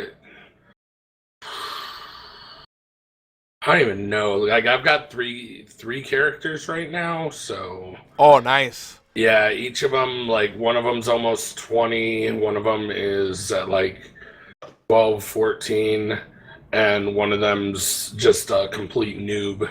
Mm-hmm. So you can play with the new friends that are just starting it out? Kinda, yeah. Like, I'm trying to spread out characters because we've all kind of experienced that difficulty in, I've got a level 30. Well, I've got a level 10. Oh, I can't run with you. Oh, yeah. So definitely having those characters that kind of spread out. Now, granted, once I get to, like, X amount with them, I'm not going to be able to, and that's going to be kind of rough, but we'll see how it goes. Well, the nice thing about it is that it does have that whole delta scaling thing where the way they make it more challenging is to make the enemies, a level or 2 higher than you, right? Mm-hmm. And adding more mobs. Very simple scaling. But at least they don't do it the way Destiny does, where it's when in Destiny, like, if the enemies are 3 levels higher than you, you don't even do damage to them anymore, something stupid like that. Here, if the enemies are 5 levels or higher, they're gonna show up as skulls, but you can still do some damage to them, but you will get one hit. Yeah, you will, especially like a sniper. Oh my god. Yeah, some of those snipers, like, all of a sudden you'll hear, "Sniper, get down!" Thump. Oh, well, I got downed all right. Mm-hmm. Yeah, they don't give you much, and that's one thing too. Another thing I noticed is that the mobs do get smarter as well. Like they start flanking more. They run together. They position better. They're a lot more coordinated, and they adapt better to the player. Like if they see you're being really passive, they will rush you. Oh, If yeah. if they see you're hiding behind cover too much, they will suppress you until someone flanks you. And like this AI, I think is on point. Like if this world, because of it, feels alive, and some people are saying it's really repetitive. And I think they haven't really realized how much potential there is, and just how fun the experience is when you really know what you're doing. But I don't know if I should be proud or ashamed or a little both. But I just realized overall I have on my main I have around 91 hours in or so, and on my alt, which is a tank, I got about 3 or 4 hours in. And that's the one I'm playing. I'm playing with Obi on because he got it on Xbox One now. Yay! What? Oh, you didn't hear? Hey, shut your mouth. What? boy. Oh, What's wrong with you? oh. He's gonna find out eventually. All the solidarity gone. I see how this is going. He was gonna find out eventually. I'm sorry, Obi. I probably should let you tell him that. Wow. I haven't seen this guy in a week, and then you just blab bad news right out of the open. Wow. Wow, It's thanks, not- Yogi. It's not bad news. Like we're all friends here. At Timey Wimey Tea Time, we're just having a casual conversation. But we just had a Jerry Springer moment. It happens. But off of Time Wimey Tea Time, I'm in trouble. Thanks. Oh, you just wait. You just wait. By the way, folks, if you want to tune into the aftermath of this, on a less family-friendly show, you may want to tune into NSFW podcast with Obi1X2 and Fatal Blades, a.k.a. Oolong. You're welcome. This might be one of those first times we have a little off wrestling discussion. By the way, you could catch that show on the Sunday Dose. It's coming to the Sunday Dose feed. So if you're a Sunday Dose, the Sunday Dose subscriber on your favorite audio podcast feed of choice, then that'll be when NSFW podcast will be going up. So stay tuned for that. And we also have the videos up on our YouTube channel. So there you go. So now I hear that two people are playing on the Xbox One. I'm still playing on PC. Stop. Yeah, sure, yeah. Because you know what? I felt so bad because Yogi never ever plays with me anymore. That sounds dirty. But he never ever plays with me anymore. So I had to get... I was like, you know what? Whatever. I'm going to go buy it. I'll be right back.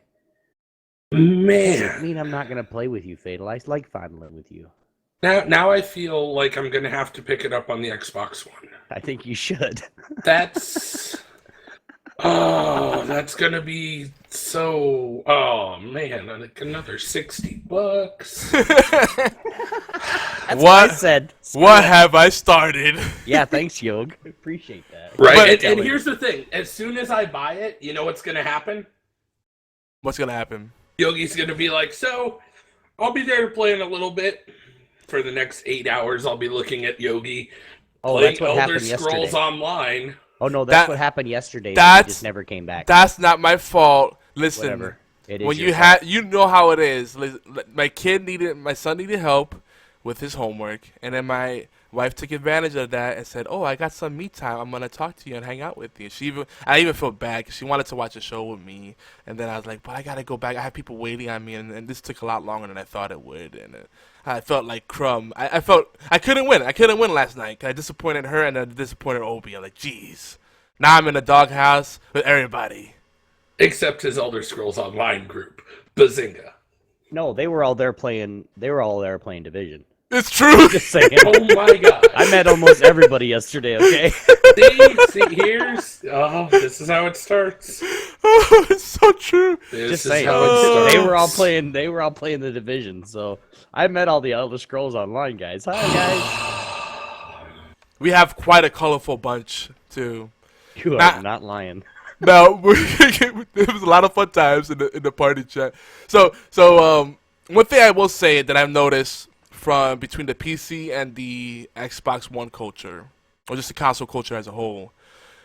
DZ gameplay, for example. In the DZ, I've noticed that PC people are more helpful. On the console, I notice people are more aggressive because they're still in that Call of Duty mindset, like shoot everything. Though lately, my DZ runs, the Dark Zones runs have been pretty nice. They've been pretty civil. People have been like helping each other out. Like, whereas before, people weren't like rezzing you. If you weren't part of the group, people would see you're down. They'll come back. They'll come by and res you. You know, whether you have stuff or not, and they'll even respect the fact that you just dropped your loot and leave it alone. You know, it's about 50-50. So that's something to think about. But of course, one of the things that I don't like, and this is a kind of universal thing, is the groups that are doing the shenanigans. Like there'll be a 3-man group. They'll recruit a random so they can go through the ward bosses and farming areas, right? Get some good loot. And then when they're about to do the extraction, they'll kick the random from their group, kill him, and take his loot. I'm like, that is so dirty. The other thing that's even worse is people that are running through the DZ as a huge group, but they're not party together. Just running around together, so that one guy will go rogue, you know, after pulling aggro, you know, and then you'll think he's alone. You'll go chase after him, and then all, you know, 3 or 6 or 8 of his buddies turn around and shoot you. Like, oh, he wasn't alone. So things to, you know, this is what I'll say. If you haven't tried the Division yet, or you haven't really done much of the Dark Zone, do not go there, and don't go there with the expectation that you won't get killed and that you're gonna walk away with lots of loot. In fact, don't go with any expectations. Just realize that anything can happen, and anything can and will happen. That's what I would say. I did figure out one of the most interesting things that I've found is my experience from playing Anarchy Online back in the day. Yes, we talked about this, right? Really applied to the Division right now. I love Anarchy Online. We've talked about Anarchy Online before, right? Yeah. Hey, oh gosh. So like, I'll walk into the Dark Zone at level 10, and I'll have people come up to me at levels, you know, roughly 10, 12, sometimes higher. But usually when they start a firefight, as long as you have modified yourself for what I call combat preparedness, you can usually obliterate them pretty well, as long as you understand the numbers. And that's kind of what AO was all about. Like, you spent so much time just trying to tweak your stats to fit gear. So once you have a recalibration table and a crafting table, you can do so much, and people will still assault you 2 and 3 and 4 on 1, and you can still destroy them.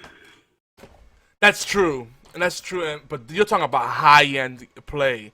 I'm talking like level 10. Well, I'm saying that's a high-end play at any level. That's someone that really likes the number crunchy. Like, I'm saying, someone who's more casual. A high-end meta. Yeah. Because, like, yeah, you'll get those people that are running the right. They got their electronics high, and they got the high DPS, so they're able. So, you know, if you have your electronics stat high, your skill power scales off of that. Your heals. If you do an overheal, you basically have like triple of health bars, something crazy stuff like that.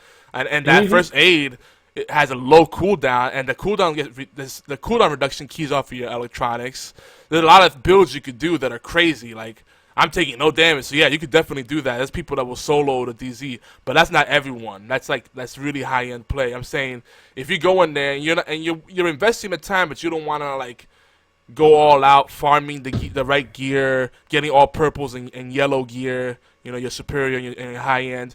You know, recalibrating and hoping you get the right rolls. You know, there's a lot of stuff involved with it. You have to get, you know, whether you're farming Phoenix credits or you're farming DZ funds, whatever you're doing. Yeah, there's a lot involved, you know.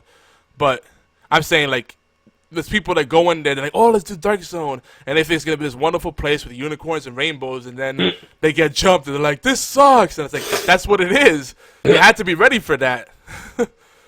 Anything can happen. Like, you might run with a group that they seem really friendly. You're in area chat, and they're like, "Hey, how's it going, man?" And then they tell you the name. They invite you to their birthday party, and everything's great. Like, "Hey, I made a best friend. Yay, everything's great." And then they see that you just picked up a high end drop. As soon as you shoot that flare gun. Yep. There's now a timer on your life. Begin. You turn your back around to them, and it's like, "Hey, something's shooting at me. Can you help me out?" "Oh, it's you!" No. Yeah, you realize that Happy Meadow is the beginning of the Hunger Games, all right? Like, you shoot that flare gun, the capsules release, and everyone's out for themselves. There's so much potential for this game to be a relationship killer. I just see so many friends getting just desperate. Like, "Oh, my gear drops have been terrible, but you've been having some good luck. That high end drop you got there looks pretty good. How many high end drops did you get today? 3? That's pretty nice. Is that a Midas?" And it's my Midas now. Extract.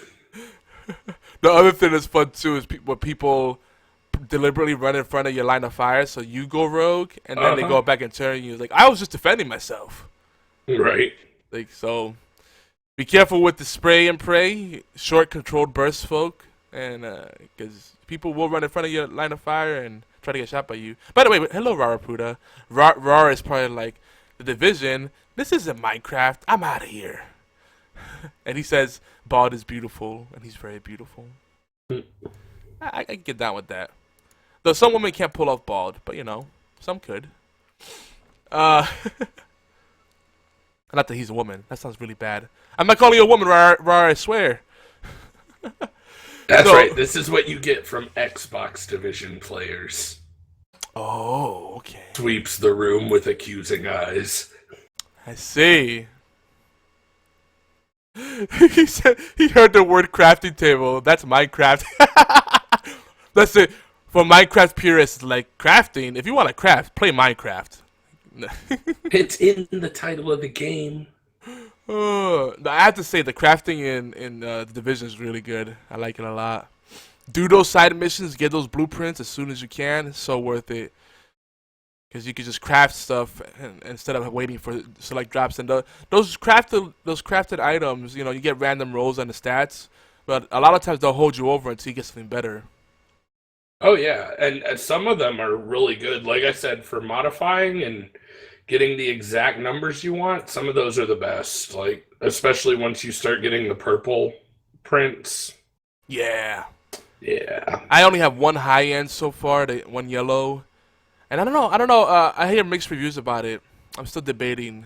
For my tank, it'd be great because when you run ballistic shield, you get a buff to your sidearm damage, and it really starts to add up. But I don't know how I feel about the Damascus. You guys have any thoughts on it? It's not the Midas. I mean, the Midas is the most broken gun in the game right now. Like, until that thing catches that nerf they're about to throw it, it's... that's the measuring stick. What do you think of? Is it the Midas? No? Okay, then. Because, I mean, any gun that gives you perma-invincibility, too strong. Yeah, that's crazy. There's some things, yeah. They're going to balance that. But yeah, they've already said, they've publicly announced, like, as soon as someone was like, "Here's my video of why this gun's broken," they're like, "And it's nerfed." We're already working on it. Deal with that, kiddo. They've been really quick about addressing some of the other things, like the exploits for farming Phoenix credits and all that stuff. Mm-hmm. They've been very quick patching it out immediately. And they got the 2 free updates coming out, one in April and in May. It's a lot of stuff to look forward to. BFT says you can make a blue pom-pom beanie or a purple pom-pom beanie. Right? They have a lot of cosmetic items, but I don't feel like there's enough variety. And I get a lot of the same stuff. It's like, it feels like League of Legends skins where it's like a palette swap. Like, oh, okay, cool. I could be pink, green, or blue Tarek. Sweet. Soft leather jacket, bold leather jacket, faded leather jacket, or just leather jacket. Yeah, I think they need to start going a little wild. I mean, I get they can't go too zany with it, Like they don't want people running around. It's not GTA or what's the other one people play that has the funny outfits. Is it Saints Row. H1Z1, Saints Row, where you got everybody's like crazy outfits like you got bunny flip flops and pajamas on. I'm wearing a giant chicken suit with a machine gun. Like what? Yeah, there's some crazy stuff out there for sure. So what do you think about the level cap at 30? Do you think it's too much or just right? I don't think it was too much. I think it's actually really perfect. I think as a more hardcore player, I know people who would say it's too low because like getting to it is really easy. I think so too. Because here it's easy enough if someone's willing to do it to have 2 or 3 of your friends power level you just by going through like hard content. And you right, sit like back. it's not bad. And what I like though is so if you've got a job and you're kind of that casual player, you play every now and again, but you're not like on every day and just throwing yourself at the game like you would have to do for more traditional MMOs. Like your World of Warcraft, how much time do people spend like GG late game doing raids? I remember raids taking 8 hours. Oh god, plus. terrible. And so you're like, man, that's really bad. But at 30, you can kind of get to that end game content, even if you're just more casually playing, and then kind of go from there. Like, I don't know what incursions are going to look like. I'm really excited for them, and I'm hoping they require kind of like team mechanic bosses. Like, I'm hoping there's actual steps and phases and things. Did you see they already marked the location of the first incursion? Yeah. Yeah. But I'm interested. I want to see how it goes, and if it turns out well, I would love to see more. But I think 30 is probably like an appropriate level cap. I think it's ideal, actually. Now, I think later on, we'll probably see that level cap go up. Like a further expansion somewhere in the future, they'll be like, 10 more levels. But that's much farther down the road, so by then everyone will probably have at least one late game character. Well, it really seems like they're really pushing for gear score, which is something people either love or hate. Because already the incursion, if you look at the incursion, it has a minimum gear score requirement. Yeah, but I mean, this is a loot shooter. I mean, it's a Diablo-y loot game, so. Or gear Borderlands. Is huge, like you've got to have gear. And I mean, right now, really, what do people have to do other than kind of grind out gear, get those Phoenix credits and get the really nice gear, or go try and farm out some named guns and, really get that gear to be ready for when these incursions drop. I was looking really hard. I didn't see anything concrete about the incursions, but it said basically, like, even the press release was very vague about it. It's like, it encourages team play. It's like, well, that's kind of what the game does already. So the only way I could see that this being really different is like it's like a big group activity, and that's what I want. Dude, how awesome would it be to have I don't know, a raid or dungeon, whatever you want to call it, in MMO RPG terms.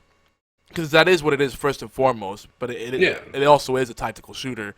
And I think the disconnect with people that don't like the game or expecting it to be a pure shooter first and foremost, like, no, you have to embrace the RPG side, or else you're going to be really at a loss. But I'm thinking if this is a big group activity, that'd be sweet, because that's where you really have to be coordinated. You can say, all right, let's try to run this team comp. We're gonna run 2 healers, 2 tanks, and everybody else DPS. Well, all right, this many people should be running CC. That's something actually I wanted to speak to too. Like, crowd control is hugely important, and I think they should make that more obvious and play that up further. Because a lot of folks are saying end games skill power is not worth it, because if you don't pass the hard DPS checks, that's not worth it. Everybody's like, what's the DPS at? Nope, you can't do this. And I'm like, no, CC is important, and because if you're getting rushed by lurkers and they're tanky, even with the highest DPS you can hit at a certain level, you're still not taking them out right away. You're getting rushed by them. You really need some CC to slow it down so you can get that DPS out. Because if you're dead, no amount of DPS matters, right? So these min-maxers, the glass cannon builds, I really don't recommend. Well, then the game needs to make it some way to where you don't just get 3 random grenades. You get stun grenades, or you get a smoke, or you get whatever. They need to make it like that then. They do. No, they don't. The shock, fire. Yeah, but it's 3 random grenades. You're only allowed to carry 3 grenades. Yeah. One might be an HE, one might be an incendiary, one might be a shock, one might be a flash, one might be a smoke, but it's only 3 random. They need to make it to where you have, say, you can have 3 total, but you need to make sure like you have what you have, like you know what you have. Like I don't never know what I have. You can't throw it. You can't load out to it. Yeah, you can switch to the grenade, but you have to hope you get the pickup because you can't craft them. Yeah, you know, like right now the big CC is the disruption sticky bomb and the flame turret. Those are phenomenal and super underrated. They've saved us on hard and challenging stuff alike. The turret in general is actually good because then it just takes all the aggro. Mm-hmm. But that flame one, or the shock one's pretty good. They need to tweak that a little bit. But the flame one, even though it's short range, you could use it to zone and it can attack multiple targets and it puts them on fire. And while they're trying to shake that fire off, they're distracted and lets you focus your targets better. There's a lot of mechanics, man, that I hope they play up further, like to a wider scale. Even if it's not an 8-man group, maybe a 6-man group. So that'd be good because then you have less of these things where people feel left out. Because man, like that, the jump in and jump out gameplay is great, but a lot of times it's like major disappointment when people jump into a group like, hey, can I join you? It's like, no, we're full. Oh, okay. I don't know. Are you just running into that a lot? Like that happens to me constantly. As I constantly turn down people, like, no, we're full, and I feel like such a jerk. I mean, I kind of really don't run into that, but I've got a set group I play with. So I mean, see, a lot of people don't. Like I was saying yesterday, Yogi, when we were all talking about it, with PC, we have like I said, when Fatal gets on or I get on, like there are people that jump on just because they know we want to play. Like we have a full group, almost a 4 every single time we play. Now, you know, I imagine when I get with all the friends I made yesterday, imagine when I jump on an Xbox, I'll have people to play with, you know, unless you're playing ESO. But like, it's just, it's to one of those points where, guys, if you have a chance to, you know, you have your IRL friends or people that you play with that you know is not going to just shoot you in the back because you got a purple, you know, play with those guys because it is worth it. Because if you don't have at least 1 or 2 people in your group, if you go to the DZ, you're screwed. Yeah.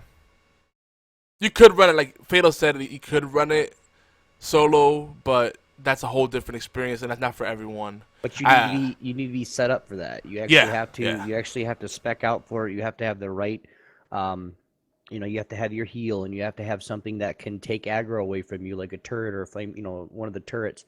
You have to have one of those things, or you're dead. Like if you have a shield and a sticky bomb, you're screwed. Because the shield's not gonna do nothing to you. Your loadouts in PvP and PvE are pretty unique too. Like you definitely need different gear sets and abilities slotted in, depending on what you're doing. That's what I like about it. You have to really adapt and kind of figure out what's the best in slot for different scenarios and different roles. And I love that you can respec on the fly too. Basically, you just gear out differently. So there's a lot of potential here. I think we're gonna keep this going on our different podcasts. If Oolong's up for it, we'll continue this conversation on our next TWTT in 2 weeks. We have to wrap it up right now, actually. But I'm loving the games. You guys are loving it so far? Oh yeah. Yeah. I think I would say the folks that don't like the game are folks that don't like multiplayer games. They're trying to play it solo, and that sounds really boring to me. Or they're folks that wish it was more fast-paced like Halo or Call of Duty where they just run and gun. And this is not what the game is meant to be and not what you should be trying to make it. So if you like team-based tactical shooters with MMORPG flavor, like this is definitely MMORPG. It's got the role-playing, the RPG mechanics are definitely strong here. You're going to love this. It's all there. There's a lot of depth there. I mean, I can honestly say I even don't mind it in the single player aspect, but I'm a big lore person, so like I'm following the story and kind of pulling the strings as I go through, following to get all the information and intel. Yeah, you know what? The backstory is actually really good. I will give them that. That's kind of how they set the game up, though. With the lore and the storyline. If you follow the storyline, like we played for 2.5 hours, 3 hours yesterday, and I went from level 5 to 10 really, really fast just because of we were doing the storyline missions. Now we had one person in there. Well, we had a level 15 in the group too, so that we were getting a little bit more XP. But still, like, we were just following the storylines. He wasn't getting much XP because he was sitting there starting to cry. But it was to the point where we were leveling up very quickly. Not even just doing the storylines, and then on the way to a storyline mission, we do the side missions, and we'd be good. I mean, it's really fast, especially with a group of people. Yeah, if you get the right group, you can power through that main story stuff really quickly. But there's tons of stuff to do. Kind of like what I'm going to do today. But as we wrap it up, we have one more comment here in the chat from BFT9000. He said the one thing he was disappointed about was to hear that you get a lot of gear that doesn't show your character. And I have to say, if there is anything that doesn't show your character, I haven't encountered that myself yet. But there's a lot of attention to detail, even on the console, where they had to dumb it down quite a bit so that the consoles could run it. The PC version obviously has a lot more effects and details, but even on the console, there's so many little details, like all the physics, like shooting a trash bag or being able to shoot through certain surfaces, and how much you have to shoot through something before you finally penetrate. The cracks and the shot patterns, the reflection, different textures. It's a lot of detail. The fog, like when it snows, how thick that mist is. They have a lot of detail. The lens flare effects, everything's on point, man. This is a beautiful game. Yay or nay?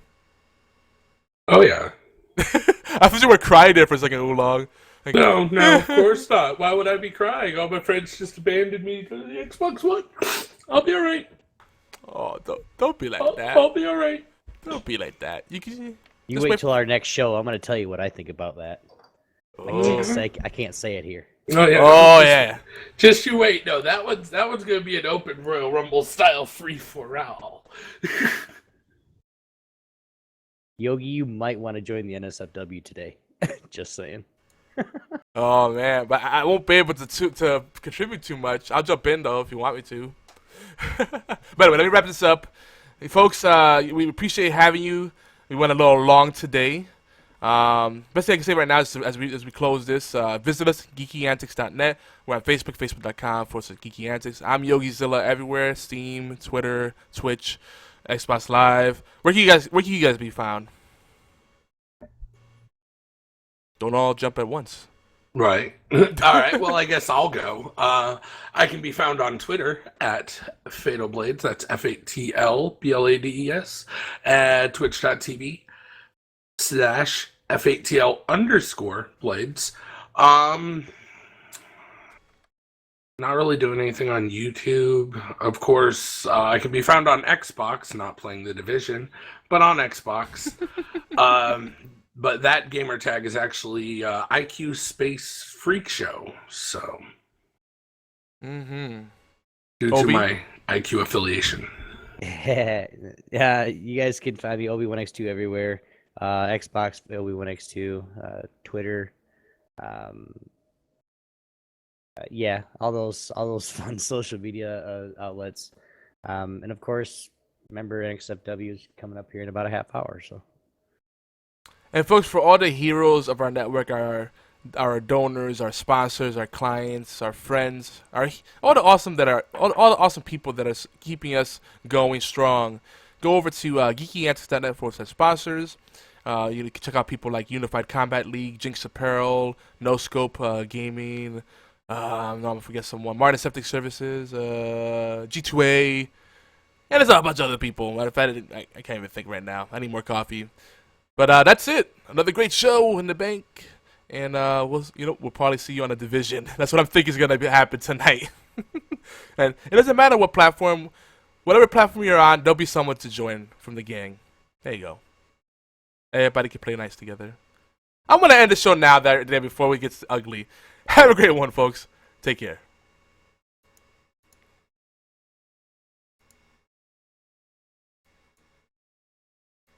We thank you. We thank you for every crumb, biscuit and cake you bring to the table. Because Doctor Who belongs to all of us. What you bring to the timey-wimey tea time in your live chat participation, comments, likes, shares, tweets and voicemail, all of it means the world to us. Love, true love, never fails. Do you like it? If you like what we're doing, well, tell us for God's sake. Shout it from the rooftops at geekyantics.net or call it in 206 415 4987. That's 206 415 4987. That's it. Bless you. So long. And thanks for all the fish. Hold on, it won't be that long, just a wee while, because the timey-wimey tea time will be back. We'll return next Saturday with fresh insights, questions and epiphanies about Doctor Who. And heck yes, everything geek. Maybe same bat time, absolutely the same bat channel, every Saturday. Timey-wimey tea time.